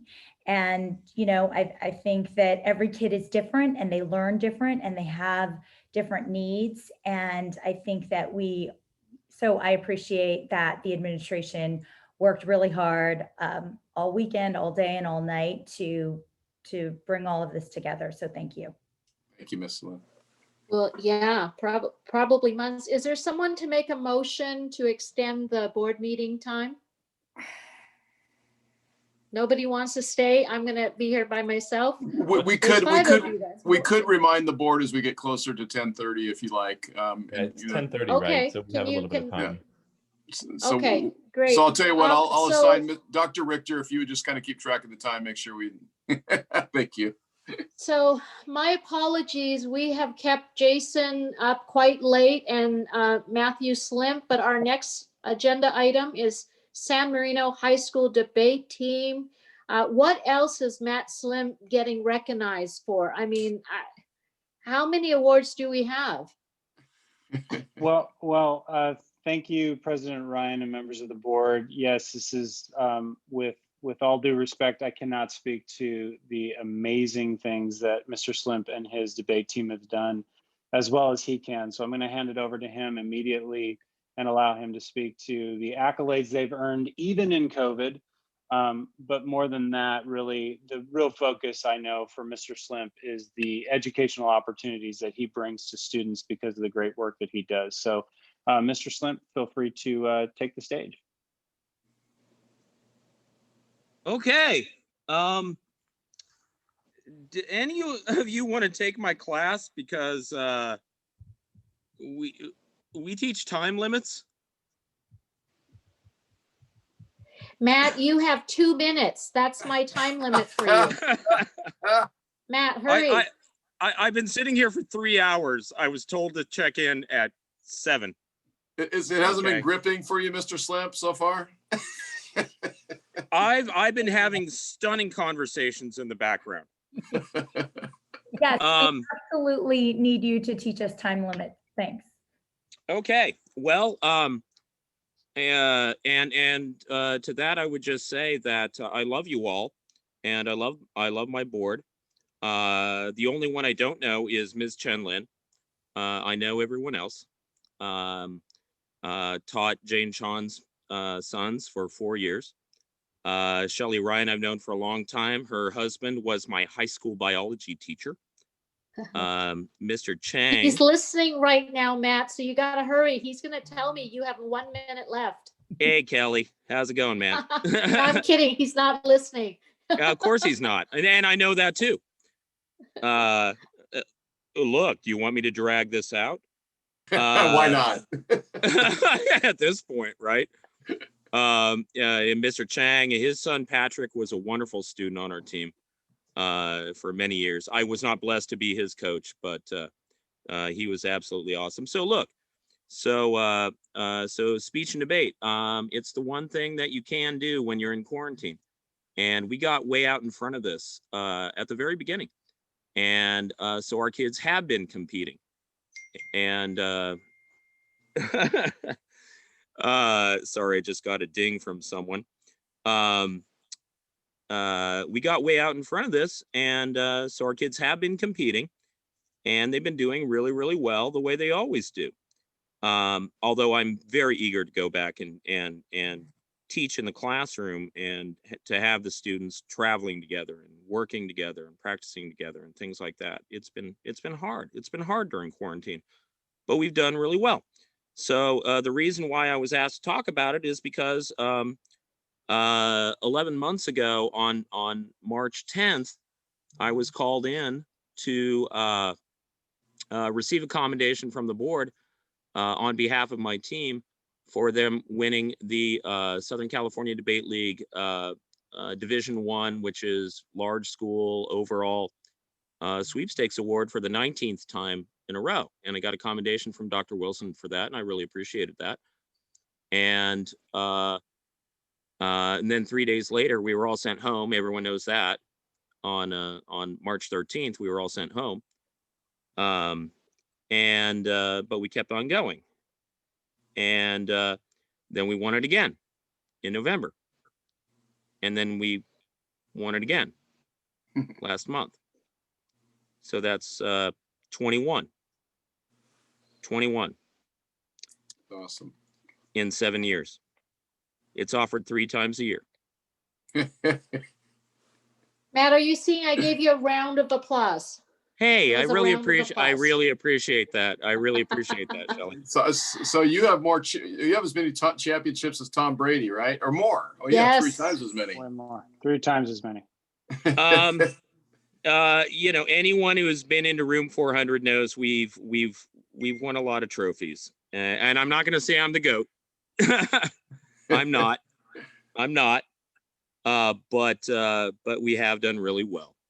And and just in way of talking about the debate team, I just want to say that we have some real fantastic freshmen up and comers that I'm super proud of. It's, we actually have been doing this. We actually have been training kids in speech and debate, from the freshman year. Celine Shi and Stephanie Shen, and a name you all will know, the son of someone you all know, the hot hand that we have in policy debate right now is a kid named Sean Kalaki. And I'm super proud of how hard he's been working, and he's going to be competing this weekend at our Harvard Invitational. Right. And that's not Harvard Westlake. That's the one in Cambridge. These are fantastic kids, and they work really, really super hard. And during the third quarter in particular, where we have a tournament every single weekend. Every single weekend. Jane Shawn knows this because her sons were so involved. 13 tournaments in 11 weekends. So I'm kind of right in the middle of it right now. And so this was a great way to spend 3 hours. And but we also have a speech team. We also have a speech team, and I want to shout them out too. Okay, you know, it's like, you know, you have the House and you have the Senate. You have debate and you have speech and debate. You know, you have 2 teams. And we have some fantastic kids who have done really super well, and I want to shout them out too. Anna Mahler, who was accepted to Stanford University, and junior Camden Wu have both fully qualified to both the Tournament of Champions and the National Individual Event Tournament of Champions in informative speech. Sophomore Aaron Ong has fully qualified to both the Tournament of Champions and the National Individual Event Tournament of Champions in extemporaneous speech, which is the event that Mr. Kurtenbach used to do, right? Junior Lucas Chen and sophomore Ethan Wang have also both fully qualified to the National Individual Events Tournament of Champions in extemporaneous speech, the event that Mr. Kurtenbach used to do. And our senior and team president, Redette Retta, has already managed to qualify to the California State Championships in original advocacy. And that's huge. That's huge. And we've been doing it from home, and we've been doing it by being ourselves. And those are awards, yes, but it's also a learning opportunity for every single one of these kids. They're absolutely awesome. And every day they show up and they learn how to use their own voice in their own way. And it makes my job a privilege. And I'm even willing to sit through 3 hours in order to sing their praises. I love them, and I thank you for all that you do for us. Matt, I'm probably not going to hear the end of it, but hey, congratulations from the board. What a wonderful, wonderful success. And thank you so much for the hours that you put in. So thank you for waiting for us. And yes, we will get some tips from you regarding timing. All right. As you wish. As you wish. Thank you, Jason. Thank you, Jason, for also hanging out with us. Next, Dr. Wilson, 3 minutes on 11E. Actually, Mrs. Ryan, we haven't done letter C yet. We skipped ahead to get C? Mr. Slimp in. Yes, correct. Oh my gosh. But that will take 3 minutes as well, because I know how Jason presents. Go ahead. Well, I was trying to push him out so quickly. Okay. I really appreciate you guys running late for me, because you used to do that when I sat on the dais with you. So I feel at home right now. So I do appreciate that. Carlos and I will be brief. We're really excited to bring you some rather great news, I think, from the high school, things that we've been working very hard on. So thanks again, President Ryan and members of the board, Superintendent Dr. Wilson, the team, and of course, student board member, Mrs. Garamella. The opportunity to provide you with some insight into the work we've been doing over the course of the past several years, really, around dual enrollment with PCC, as well as the work that we've been doing this year on articulation of some courses with PCC. And again, some work that we do with HMS to really build a solid connection between our middle and a high school with Mr. DePine and Mr. Catchwold. That opportunity tonight is something we're really excited to talk to you about, but we will be brief. Very quickly, thank you, Stephen, for changing slides. We do want to thank some very important people who've gotten us here. First of all, Isela Osegueda out of PCC. She has been the absolute best contact we could hope for. She's answered every question. She is a problem solver, and her and Mr. KC have worked tirelessly over the course of this year, meeting at least once every 2 weeks to try and get dual enrollment really figured out for San Marino High School and our city. Of course, Dr. Wilson, and the first time I get to say it, Dr. De La Torre, who've been doing great work over the last few years, as well as the Board of Education, and our previous administration, Dr. Gates and Dr. Chow, who really laid the foundation for us to get this work done. Thanks to the hard work of Linda Waugh out of PCC's board, who really wanted to make San Marino a shining star in this whole thing. Next slide, please, Stephen.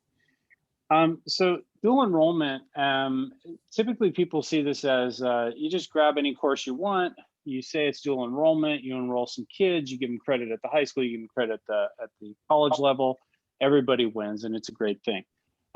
And ideally, you know, that would be a fun thing for us to do. But dual enrollment is a much more challenging prospect when you look at schools like ours who are very high performing.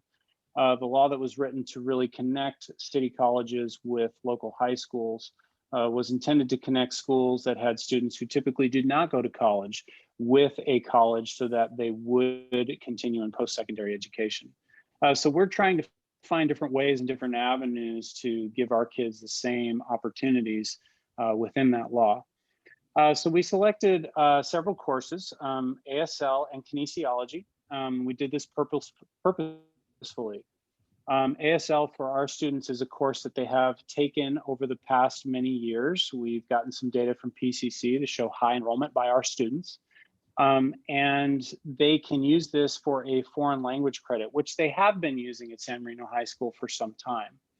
Kinesiology is our attempt to sort of look at whether or not a medical arts pathway is something that our community would really have an interest in. Kinesiology is something we could teach at the high school level. We do have a teacher who is qualified, and we're going to see if that teacher is willing and able to meet the criteria for PCC, so they could potentially be our dual enrollment teacher. But for right now, we're going to give that elective credit because we're not quite sure how viable that is. And we'll talk a little bit more about viability and how we get these courses to actually run next year, given that we will be offering them for certain. We are offering them in 7th period. Now, there are some downsides to that, obviously, and we've heard from parents, and the downsides are essentially that, what about our athletes? Our athletes won't have access. Have you thought about 0 period? We did think about 0 period. Have you thought about within the school day? Well, we did. Why not 0 period? Well, we're going to focus on that highlighted spot there at the bottom, staff availability. Regardless of what courses we choose, once we have enrolled our students in those courses, that's when PCC says we have enough students to run this course at this time.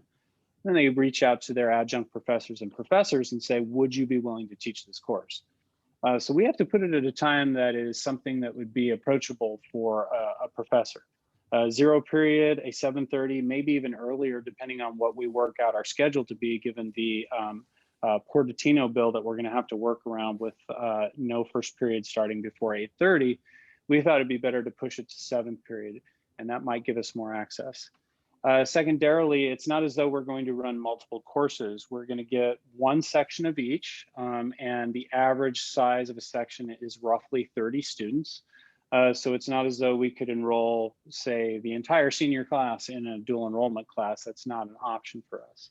There are limited professors, there are limited teachers that are available, and they might, they might say, you know what, we don't have a professor, or the professor might say, you know what, I just don't want to teach right now.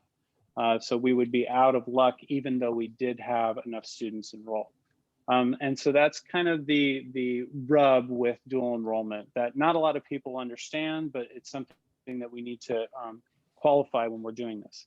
And so putting the course outside of the school day is a great place for us to start as we're trying to figure out how this works, because if a course were not to run, that student would end up with a gap or potentially a loss of credit that they really needed to graduate. So we're going to make sure that they have a solid set of courses with us and not necessarily need that dual enrollment in a graduation sense. We're going to move on, Stephen, to articulation.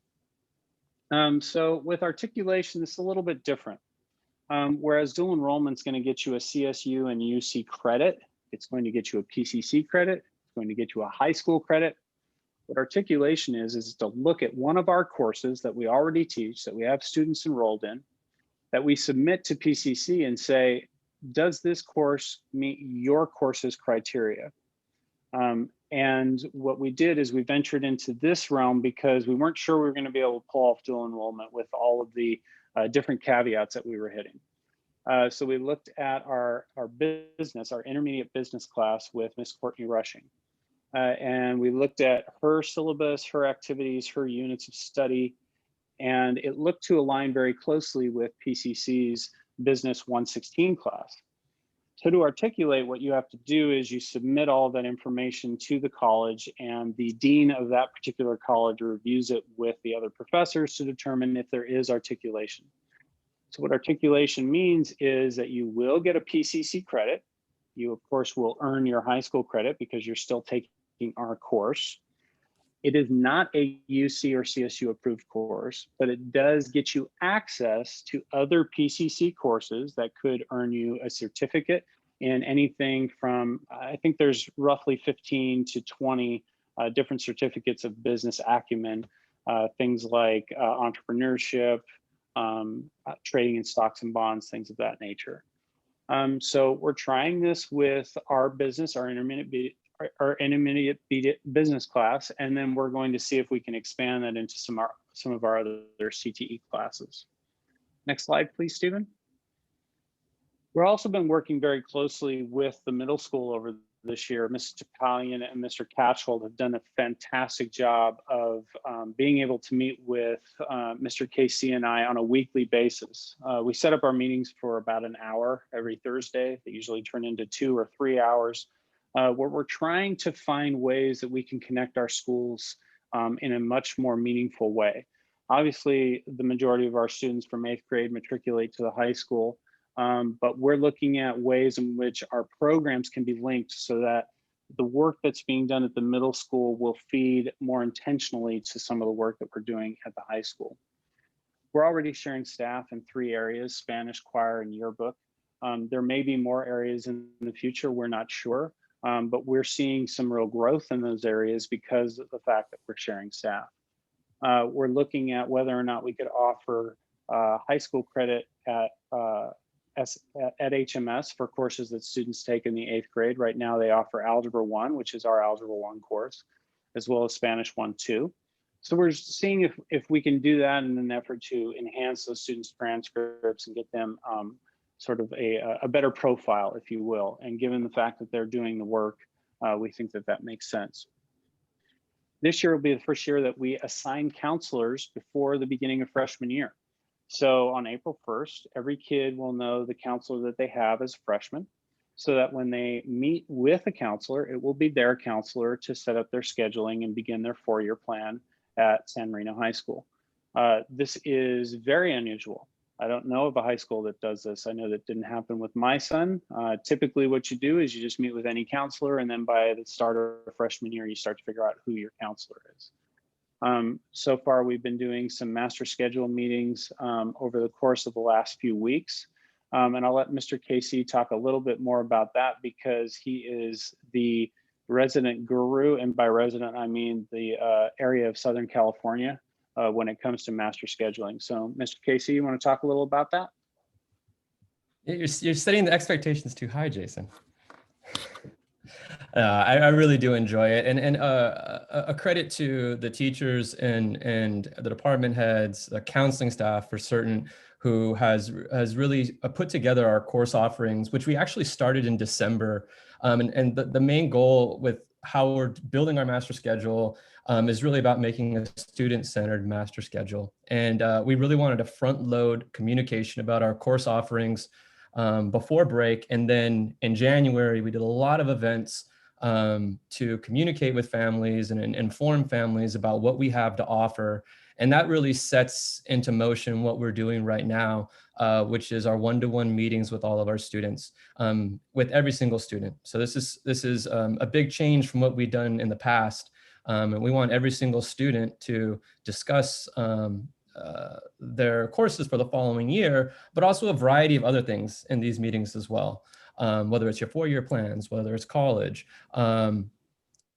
So wrapping in all of those things, the goal is to increase access to courses for all students. So to make sure that there's limited course conflicts, students can get the course that they want to take. And that's what we see happening right now in these meetings. In fact, during this meeting, I'm going through tonight and looking at course requests and seeing, what students are requesting, and already right now planning for next year. Looking forward to next year is a source of great joy. We're looking at 7th period athletics in terms of reducing those course conflicts and allowing us more space during the school day in order to get students the courses that they want. We're looking at creative solutions to gap periods. These do occur, but we want to make sure we can do that efficiently. We're also working with Mr. Cutchwold, and then also Stephanie Duncan from PT Affiliates on the summer school options, and then also planning for the following year, so that way we can make an efficient schedule as well. Jason, did you want me to talk about the library, or did you want to finish that up? I can jump in there. So we're looking at really sort of shifting our library to a student center. Obviously keeping all the accoutrements that you would have for a library, research opportunities, computers, appropriate books, etc. But we're looking at opportunities for it to become a student center where it's a place for kids to land, especially during those gap periods.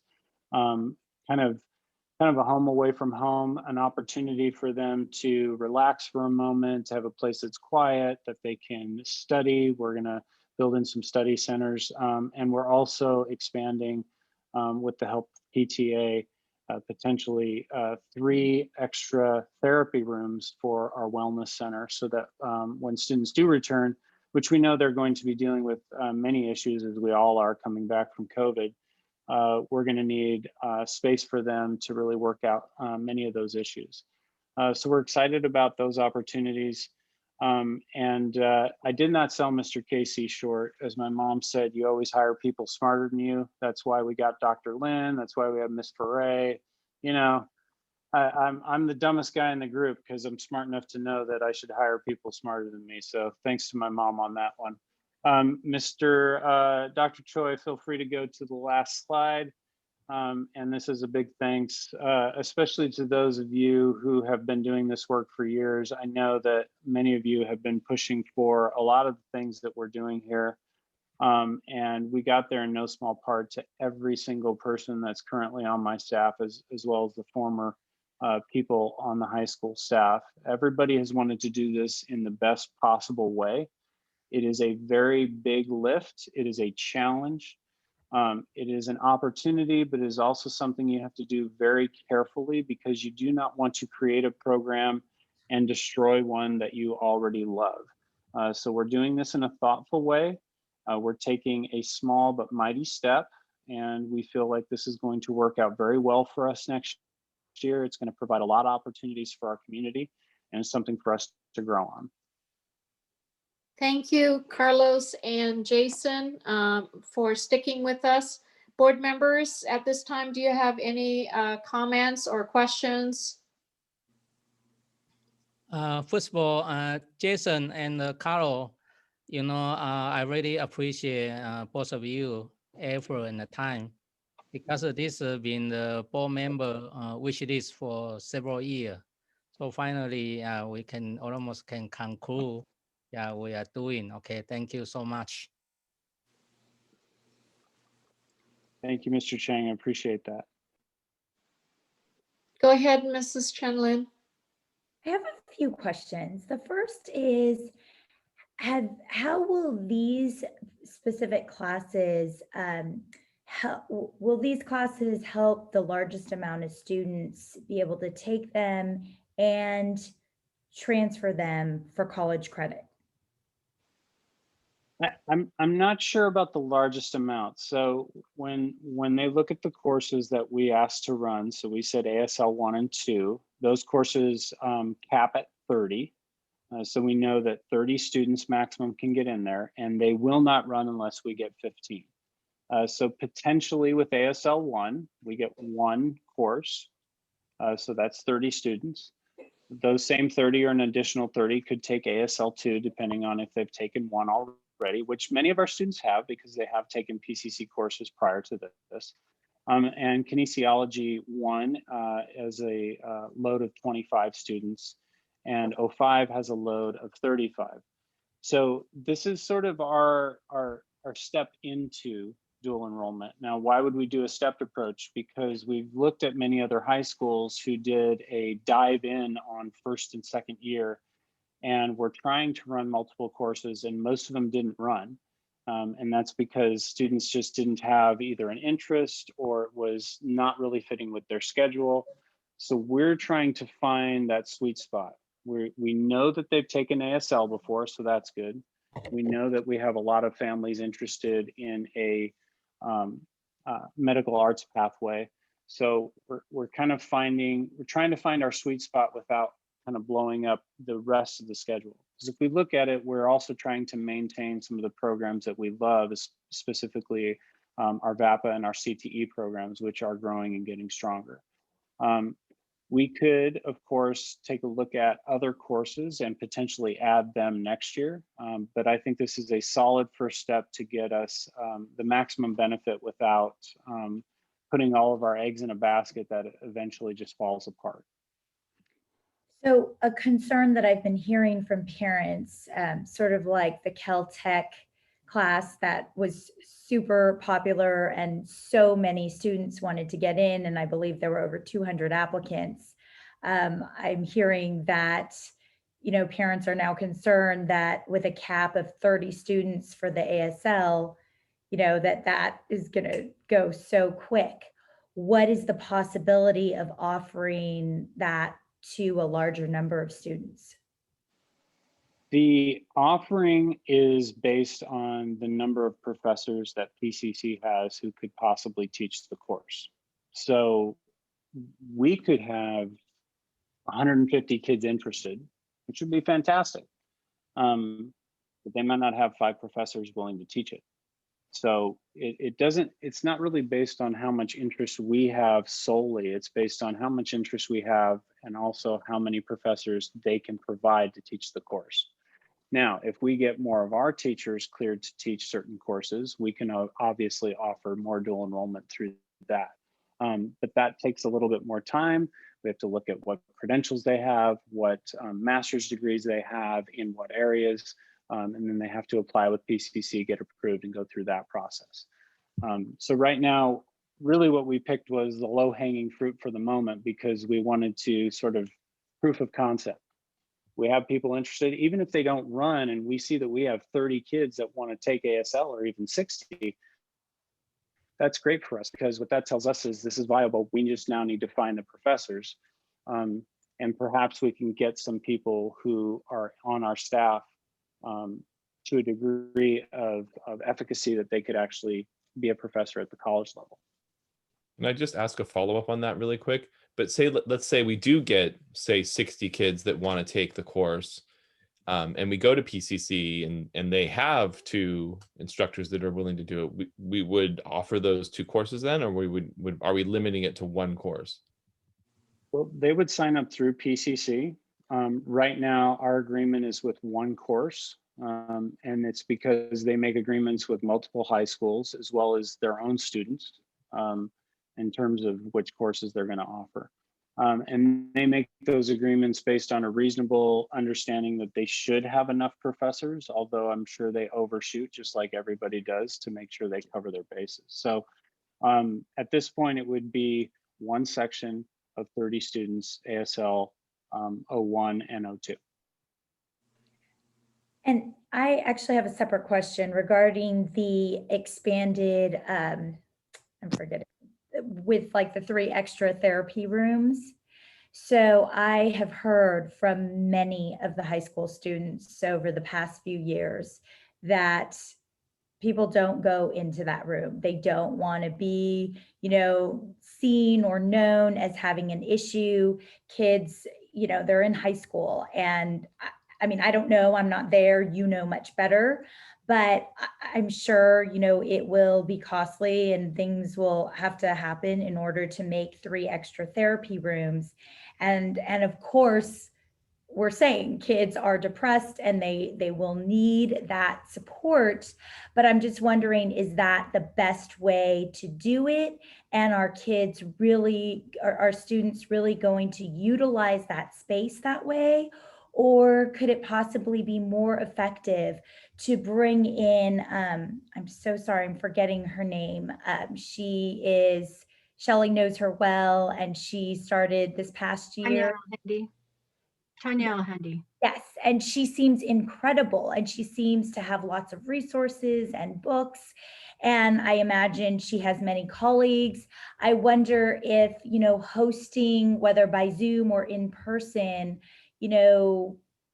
sort of classes or workshops that speak to a larger number of kids and maybe more kids fit in a larger space would be more effective. It's just a thought. Well, we definitely do have those spaces available as well, and I'm glad you like Tanya. She was a treasure when we found her at the beginning of this year. We were so lucky to bring her on board. And Tanya is behind this idea as well. We need the spaces for kids to be able to really get in touch with what they're actually dealing with in a one-on-one setting.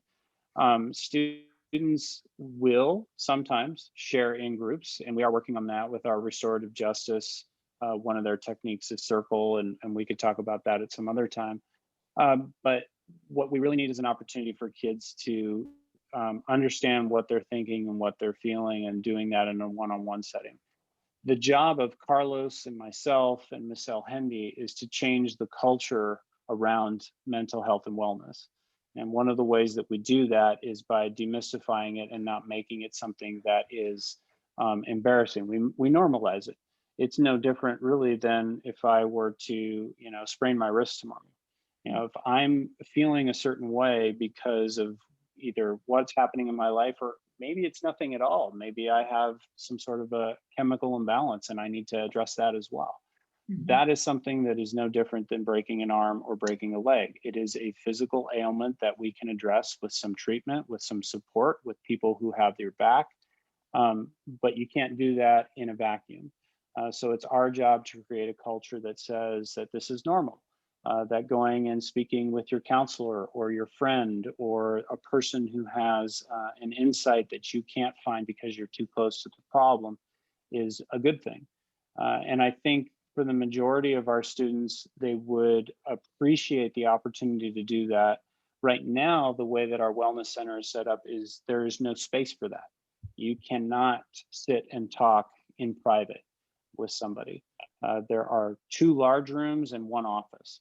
So I think that this will give us the opportunity, especially with the interns that Ms. El-Hendi has brought in, for them to be able to meet with students, potentially even meet with parents. We are still going to be doing a lot of these larger talks. We're also looking at, we have one teacher who's gotten cleared to be a yoga teacher, and she is getting her PE credentials. So we're looking at adding that in as an option in the year to come. We're looking at it holistically. What are all the things we can do? And then we'll be focusing a lot on preventative care and opportunities for kids to learn about how they feel before it becomes a crisis.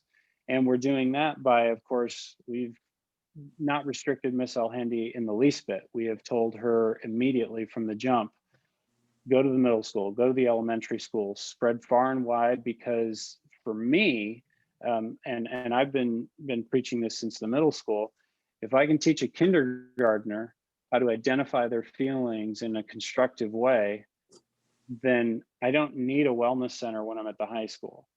So my ideal is that we can use the amazing skills and techniques that she has to sort of enhance wellness throughout the district, so that eventually we don't need those rooms. But right now, given what I've seen, given how many risk assessments we've done, given the feedback that we've received from parents and students, I know we're going to need those rooms. If we don't have them, we're going to be at a loss for how to support these kids. As a survey, Sorry, may I pause for a moment, Mrs. Ryan? We're at 10:30, and I think we need a board member to make a motion to extend the meeting. I would suggest 45 minutes, just to. Yeah. So you want to go 11:15? Otherwise, we'll have to come back and do it again. All right, I will make a motion to extend the meeting to 11:15. I second. I'm going to do roll call. Mrs. Chong, Aye. Mrs. Chen Lin, Aye. Mr. Chang. He's gone home. He's asleep. Joseph.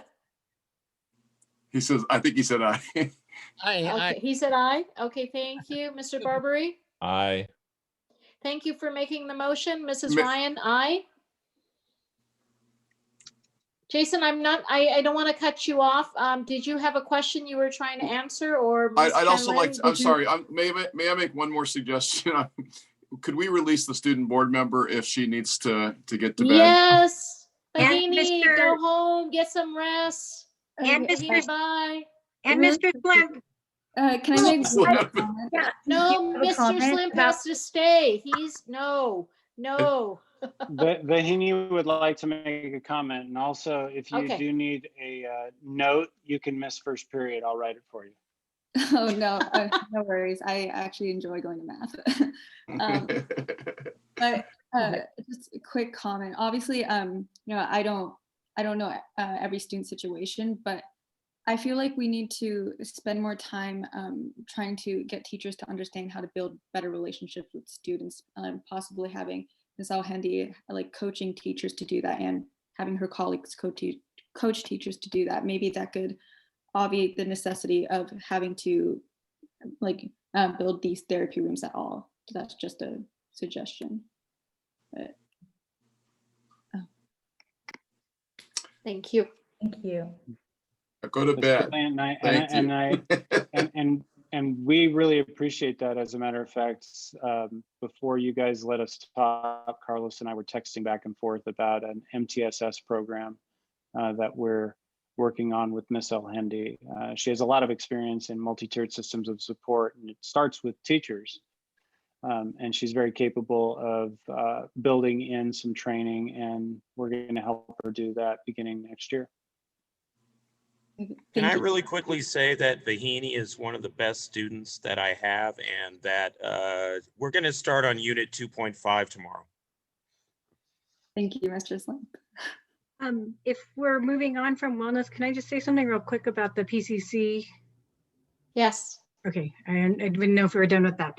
I wanted to commend the way that Carlos and Jason, Mr. Carson Clay and Mr. Kurtenbach, so formal, are approaching this, because, in thinking about it initially, I was a little bit concerned about the transfer issue, and, and I look at other colleges, other high schools that are doing dual enrollment, and they're doing it either one of two ways. They're either doing a really intensive associate's degree by the time you graduate, which leaves room for no other electives. You really only take PCC, or you won't really only take dual enrollment courses as your electives, which is great because it positions you to graduate with an associate's degree, but then you've really had a very different, very academic only experience in high school. And I love that we're doing it in a way that's going to allow our students to continue to have those expanded opportunities outside of just their academics. And so, and then the other way they're doing it is really just creating it so that it is that on-ramp to get into, get started with PCC coursework. And as you said, that's really not our audience. But in thinking about what you said, by framing it within the CTE, what you're really doing is creating these opportunities for students to build into these certificate degrees. I think that needs to be clearly stated here, because I think we're missing that. When a student is able to take a business course and now have access to additional business courses as a concurrent enrollment student or a summer course, it allows them to possibly even accumulate those credits to move towards a certificate program. And when we think about where education is really headed, that's where it's going. It's going in this realm of, you're not necessarily committing yourselves to these long-winded programs of 4 years, 2-year graduate programs. We're looking at micro-credentials, we're looking at certification programs and certificates. So this really does help get our students into a different way of approaching their future career and job readiness. And it also gives students an opportunity where maybe they'll work toward a certificate, they graduate, and they can get an accounting job like that. They don't even necessarily have to go to college if that's not what's in their plan. So I really think, I really love, when I sat and thought about it tonight, I love that you guys are really approaching that with that career and technical education, that real readiness aspect, which I think really does elevate the opportunities for our students in the longer run. That's it. Thank you, Mrs. Chung. Thank you. All right. What's next? 11E? Preschool. Thanks, Jason and Carlos, for your great work, guys. Thank you. Take off. Thank you. Okay, Thank you, so guys. I'm going to keep this brief this evening. I just really want to get a little bit of guidance from the Board of Education. There is no presentation to show you, just some talking points. So as you know, we do not presently offer a preschool program here in San Marino Unified. There is a variety of preschool options for community members in and around the community. There is a school of thought, however, that if we were able to host a preschool on a site or both of our elementary sites, that we would stand an excellent chance of retaining those students for TK through K. Right now, it's always a mystery as to enrollment at the K level and TK level. As we approach the beginning of a year, Lou's doing all of her work and trying to mine for those kids, but it really is, it's an unpredictable science. The city of San Marino approached us with an interest in moving preschool to the school district. You probably know that the city offers a non-licensed preschool program through their Parks and Recreation Department. And prior to COVID, they had about 60 plus kids in there, I think 64, 65 kids in that program. But they have a shared interest or an interest in moving out of the preschool business and working with us to establish a preschool. And they actually, independent of us, made contact with Right at School. They'd heard about what Right at School was doing. And so I was contacted by the city manager. We set up a meeting about a month ago. We've been talking about this, of course, for a long time. And we had a great meeting between the city, the school district, and Right at School, and just sort of said, what are the possibilities or what are the options here? And so, immediately the Right at School people said, well, right now the state's not actually issuing new licensing for preschools. It was on hold from COVID-19. So that was kind of a non-starter if that process had not reopened. And so we walked away from that first meeting with some talking points and some ideas, and Right at School did the check-in and did find out that the licensing operations has been renewed. And so we had a second meeting, and we came together and really talked about the possibilities. And so what I'm coming to the board with tonight is if the board is agreeable, that you would direct me and staff to continue to research this and bring it back to the board with a specific recommendation. So I think, I would ask the board for your guidance. You could direct me to, again, conduct additional study, begin to initiate discussions with our elementary schools. We've talked with our principals, of course, but actually bring them into the discussion and move forward towards opening a preschool at one or both of our sites in the fall of 2021. Or we could just stand pat and not do anything. So that's what I want to leave you with. It is an information item. It's not an action item. I'm looking for some direction and guidance. Dr. Wilson, I'll allow the board members to weigh in here, but I definitely would like you to look at the financial side of it, the costs, because preschool means you're going to have staff, you're going to have a teacher, you might have an aide there. You're going to look at classrooms, like where is it available, and looking at just the costs of that for 64 kids. And then I had asked you the question earlier, are they our kids? These 64, are they San Marino kids, or are they kids from the area like Alhambra, Pasadena, Temple City? Where are these 64 kids? Right. Very good questions. And I know that in our discussions that we would give priority to San Marino kids initially.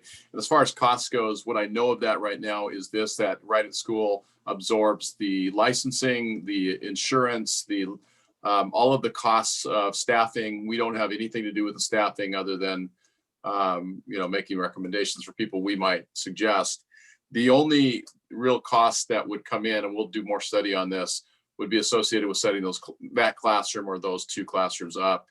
And I've had some discussions with Dr. Marlowe. They obviously have preschool furniture at Stoneman, and we believe we can work out some sort of an arrangement with the city as well. So we would try to keep the cost to the minimum, but we'll do more study on what that would look like. Okay, go ahead, Mrs. Chanlin. Yeah, when Dr. Wilson first mentioned it to me, I think I was more against it just because we have a small administration. We have a lot going on that, we need to work on. But in thinking about it and in talking to others in the community and thinking back to my own daughter's preschool experience. So there are 3 really great preschools right here in San Marino, but my kids also actually did utilize the rec department preschool. And from my experience, now, of course, that was like, 10 years ago, but from my experience, actually it was 5 years ago, but they were a lot of out of district. But I would say this could be a huge opportunity to start dual immersion. So I would be curious about those costs and starting that and letting the preschool, because if you offer dual immersion, you are now right there in the competition with those 3 highly sought after preschools. And you may really be pulling, kids. I mean, I think dual immersion is something that a lot of parents want. And that is the age to really, get them into it and learning another language. So I would be really curious what that cost would look like. And I think at that point, we wouldn't be looking at 64 kids. I think we could potentially be looking at a lot more. Thank you.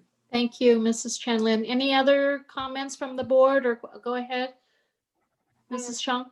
My only concern, I love the idea of bringing a preschool to San Marino. My only concern would be whether or not we have the space for it next year because of COVID. So I would just say I fully endorse moving forward with additional research and study to start possibly this year and what it would look like next year. I hesitate to wait a year because I think we would lose a lot of the people who already are using San Marino Rec versus, so we can just kind of roll them into it. And we may also be able to be ahead of the curve in terms of some of the legislation that may be coming in the future from Governor Newsom because of his priorities on early education and TK. So I think if we can kind of get the ball rolling, it might put us ahead of the curve. And there's even some facilities money possibly in there too, which we could utilize as well. So I think moving forward with a plan for this year with an eye to COVID as well as next year and all those numbers would be my endorsement.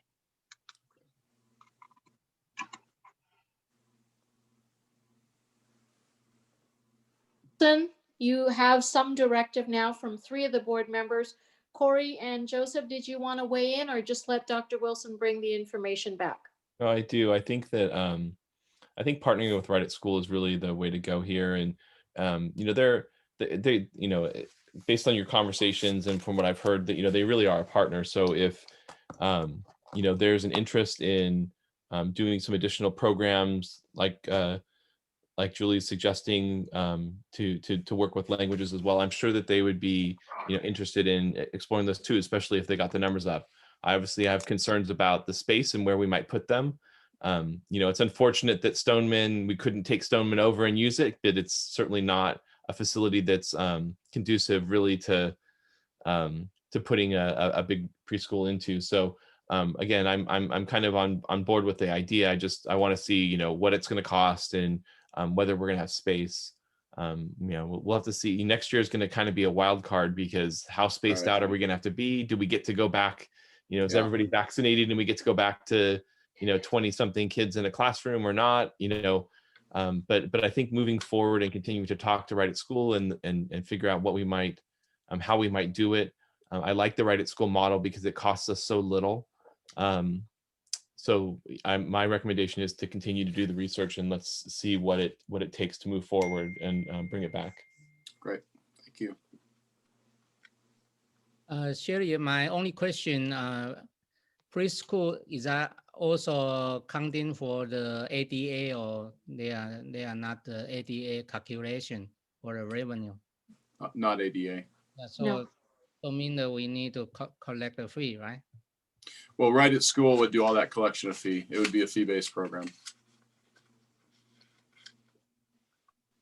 And far as cost goes, they've done a little bit of initial study on it. It would be slightly more than the city program currently, but it would be a licensed preschool, high quality licensed preschool. And there would be a benefit to staff as well. Thank you, Dr. Wilson. I think you've got enough to move on this. Absolutely. Item 12, communications from the audience regarding matters on the agenda, on the action agenda can be made at this time. Dr. Choi? Okay, we're going to go ahead and pause the meeting for a minute to take requests for action items on the agenda. If you'd like to make a request, please press the raise hand icon or dial *9 if you're calling in.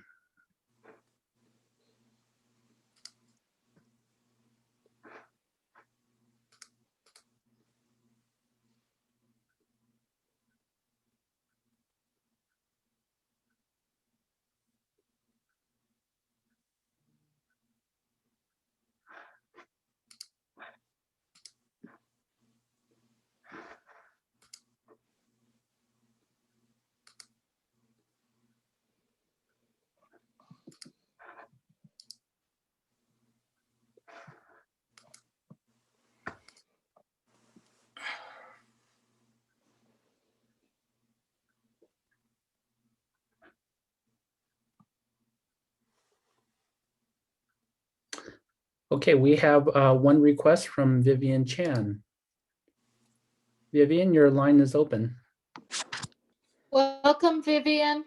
Well, hello. First of all, thank you for all of you staying up. It's a long meeting, but it's very informative. The item I wanted to address is actually two items. For one, the PCC dual enrollment. And with that, I really like to see it really moving forward. But one thing I wanted to relay and share information is when the high school principal, Jason, talked about the stress room, the wellness center.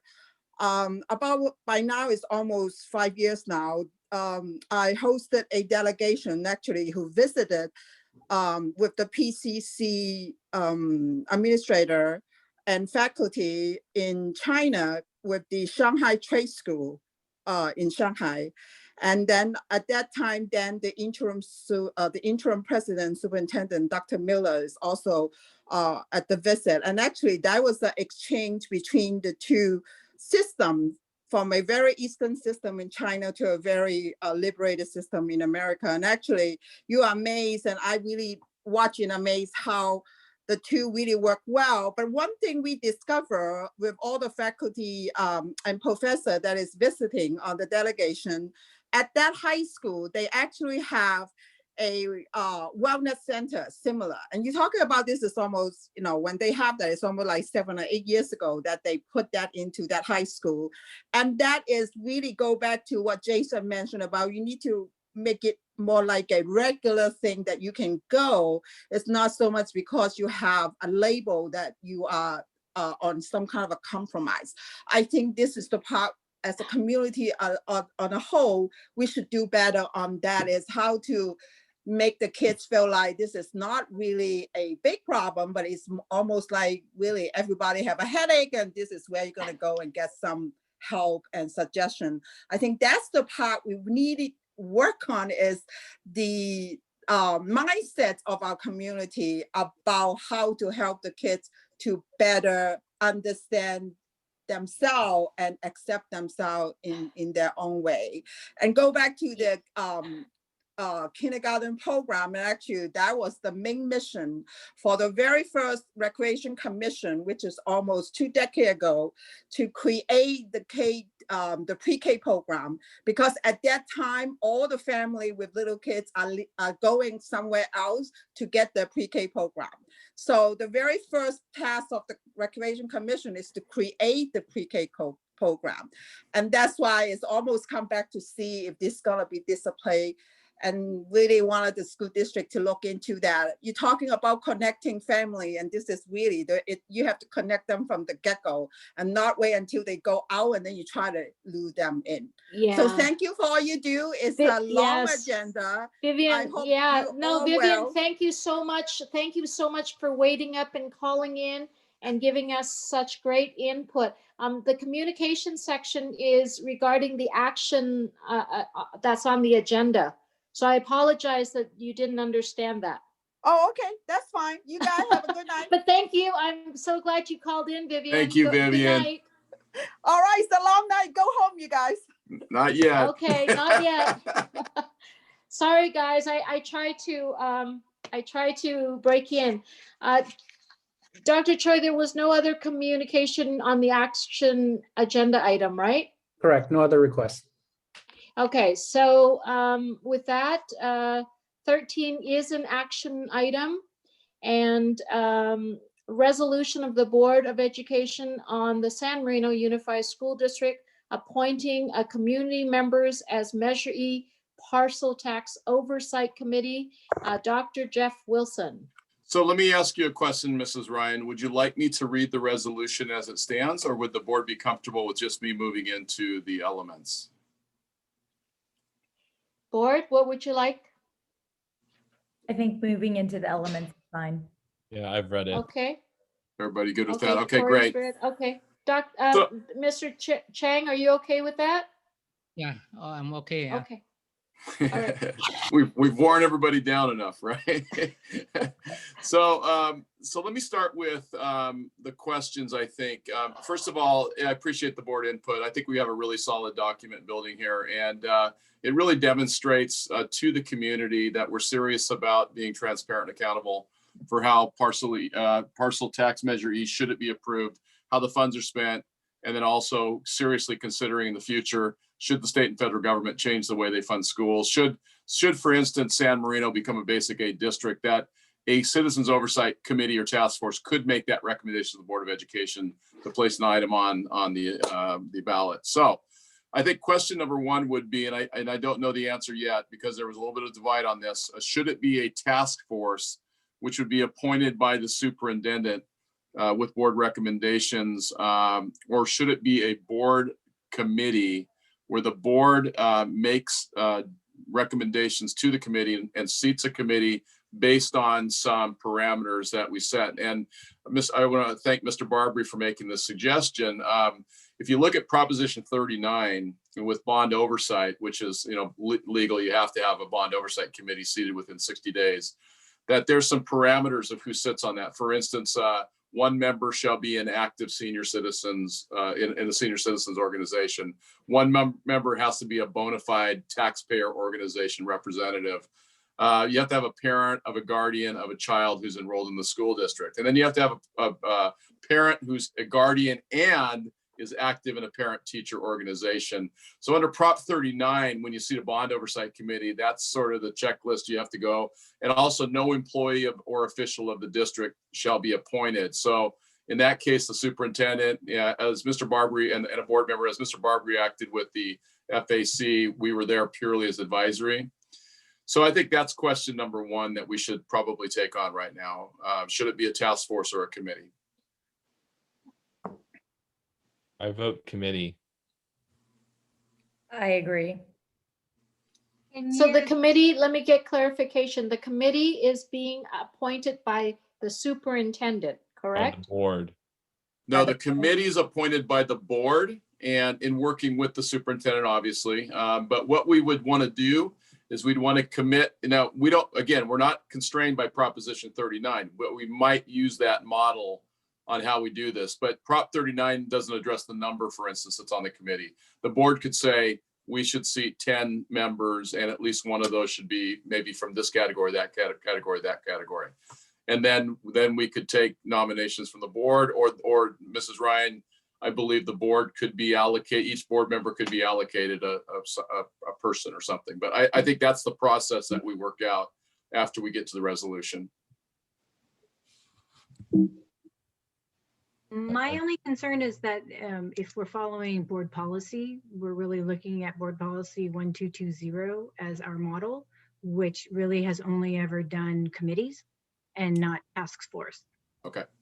Well, the task force would have to be, we would just be recommending Dr. Wilson to appoint a task force. So it would be a very different model. And I think personally, I think that this group needs to be appointed, needs to be, you know, held accountable. The board needs to be held accountable for who they put on this committee, because I think that there has been some, you know, there has been some criticism in the past about the makeup of these things. And if that's the case, then if the board is responsible for you know, we're elected by the community.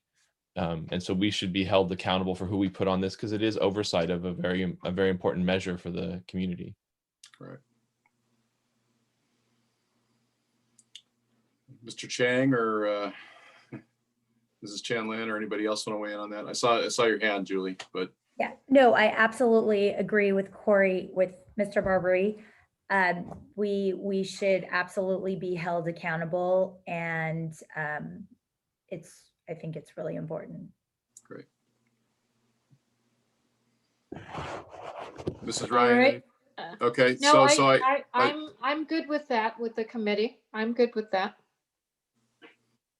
okay, so that's question one. And then another piece that was brought up as a question is the language around encumbering funds for placing a measure on the ballot. How might we do that? So presently, the language says the district shall maintain a reserve account funded with legally unrestricted funds to pay for fees and expenses associated with an order to the county registrar to call an election within the boundaries of the district to submit to the voters the question whether the district shall discontinue and effectively end or decrease the levy Measure E special tax within the district. I might suggest adding this language. I fashioned this myself, so I'm certainly open for suggestions. The encumbered amount shall be increased yearly according to what the current guidance from the county registrar provides for county fees associated with regular elections. So in other words, part of what the committee would do would be to ascertain the present election costs associated with a regular general election. And I personally like that wording, because obviously a general election, if we got to that point and it was put on a general election ballot, it's more reasonably priced than doing a special election, because on a special election you bear the whole cost, whereas the general election, the cost is spread across the other measures that are and candidates that are on that ballot. So if this ever came to fruition that we needed to do this, I would hope that the timing of such would be that we could put it on a regular general election ballot. So I think that's the best. I agree with that language. Yeah. Thank you. I agree with that as well. Okay. Great. I think it specifies too what, and that helps Linda and Vanjie to actually allocate those resources. Okay, so I think a couple of choices here, unless there's more discussion or questions at this point, is you can approve resolution number 13 based on documented changes in language tonight, which would send a very strong message to the community. You could direct me to make those changes and push those back out to the board and bring it back on February 23rd on consent, or you could direct me to bring it back on February 23rd as another action item and as a third reading of the resolution. I have a question still about one piece of the language. Sure. I'm concerned about tying it specifically to the local control funding formula, LCFF, as opposed to simply stating that it would be the existing, whatever the existing school funding formulas are, because interesting. Yeah. LCFF is something that was made up. Mrs. Chan, where are you referencing? Is it in the third whereas? It is in the third whereas the state, through the local control funding formula, has been unable to provide the district with adequate funding. Okay.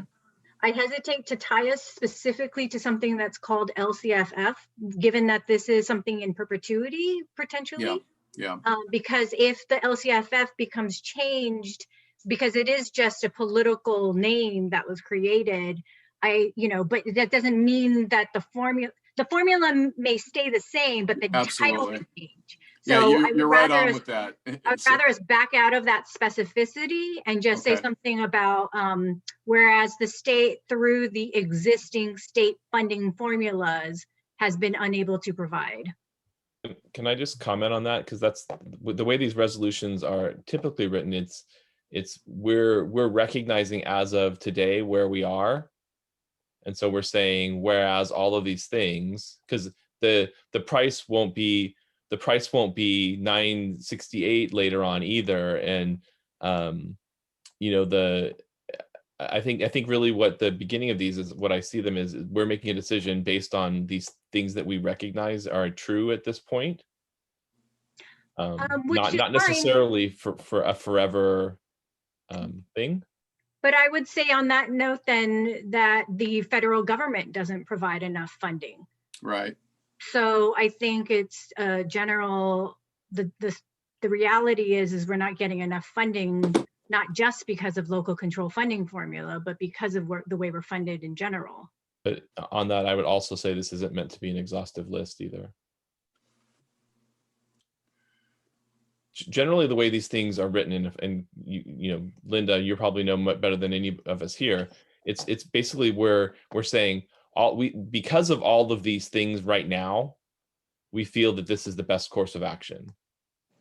And so I would say that, again, there's obviously other things that influence the reason we would do this as well. I don't think this is meant to necessarily be an exhaustive list of all the reasons we would want to do this. It's just a listing of things that are significant enough to drive us to the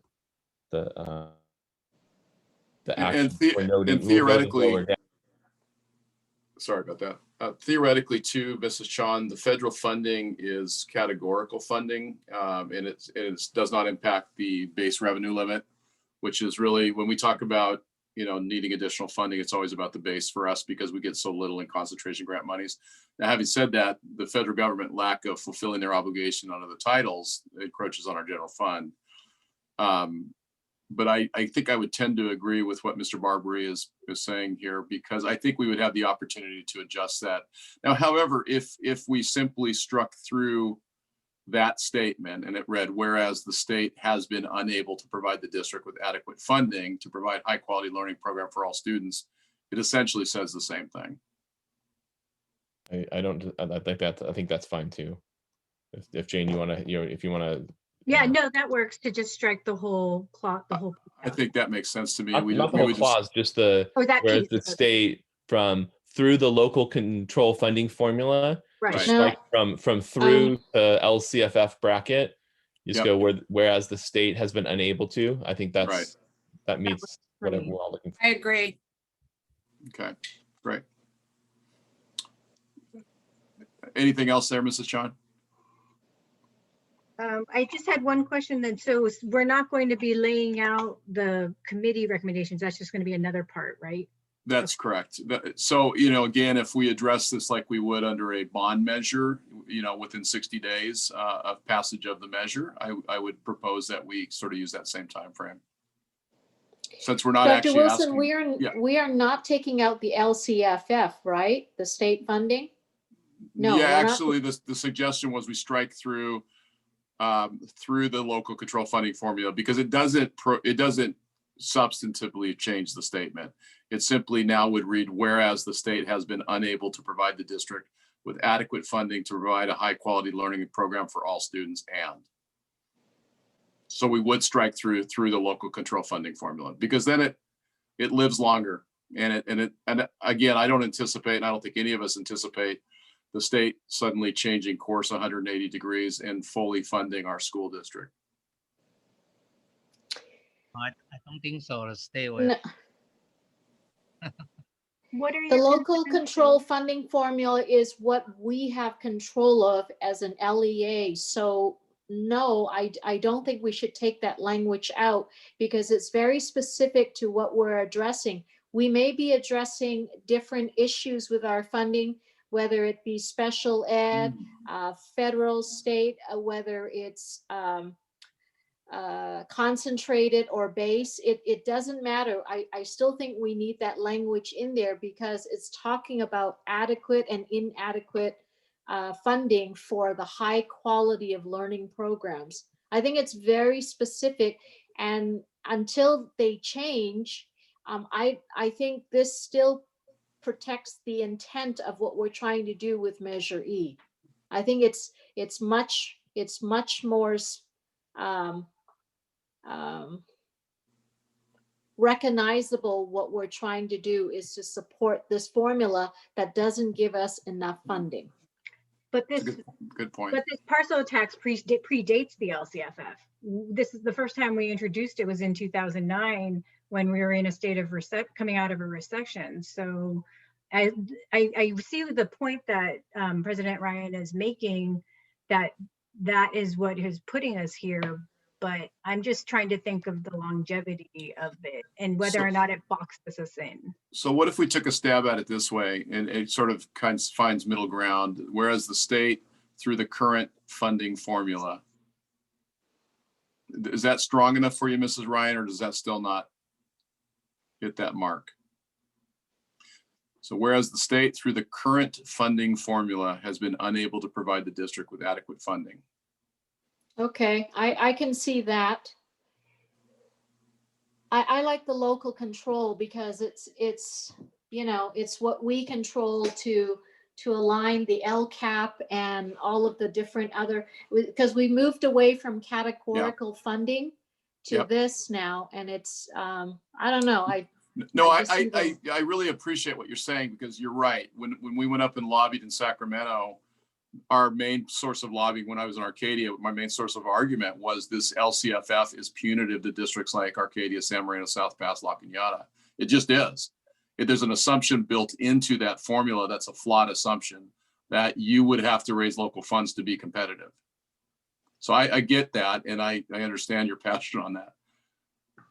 Yeah, the problem is from the state, yeah, not from the federal, yeah, based on our Well, the federal for our special ed funding is an issue. It's a huge encroachment in our general funds.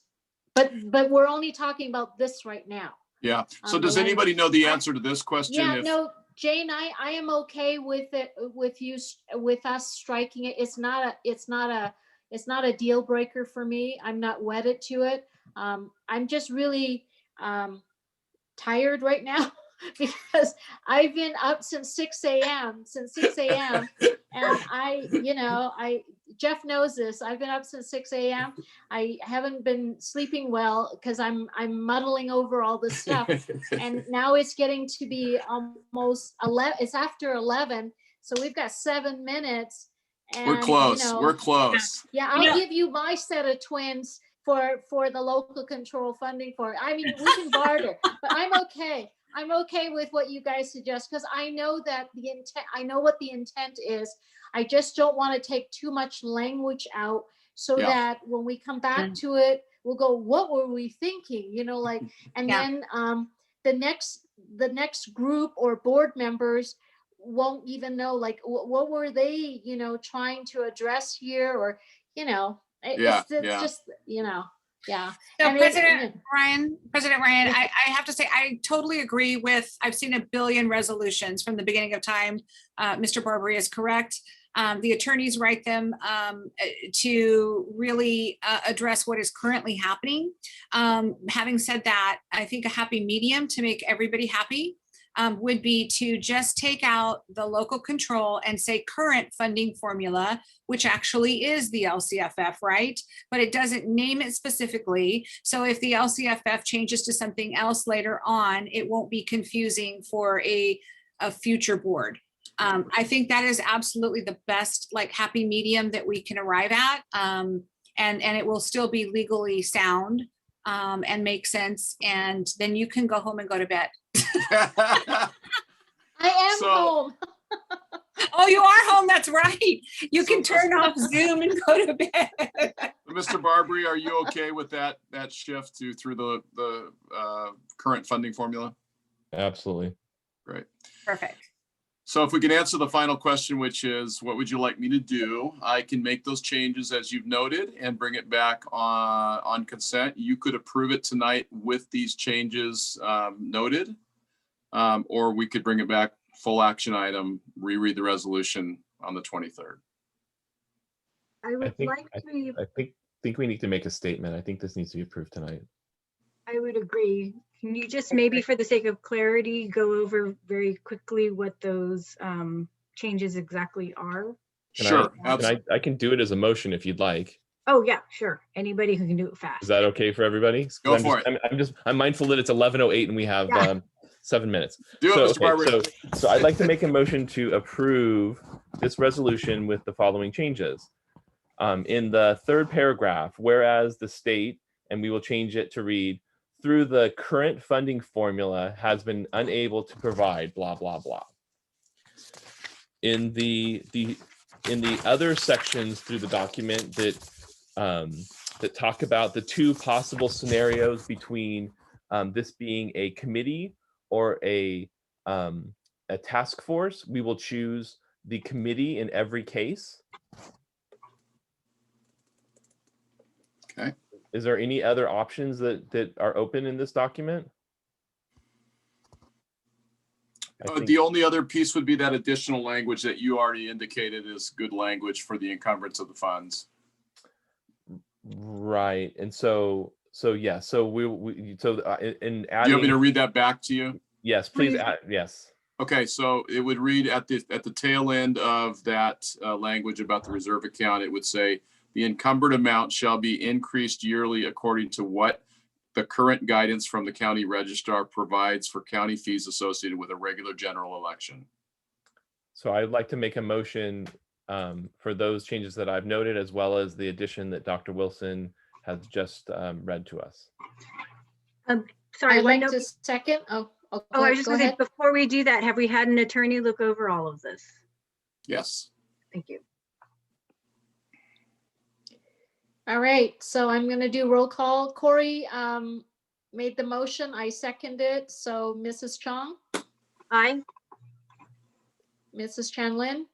Aye. Mr. Chang? Did he say aye? Yes. Mr. Barbary? Aye. Mrs. Ryan? Aye.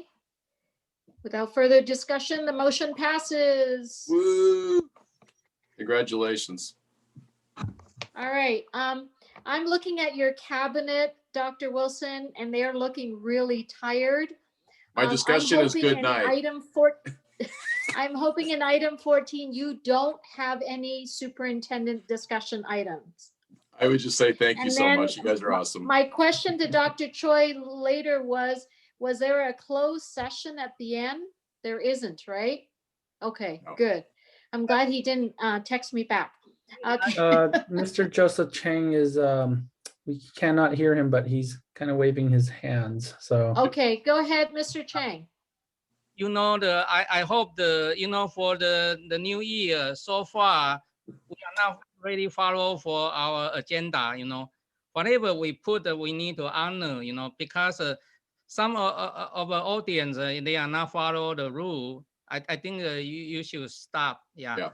Otherwise, I did try to stop Vivian. I did try to stop her, but she's very passionate about what she's saying, and it's very rude.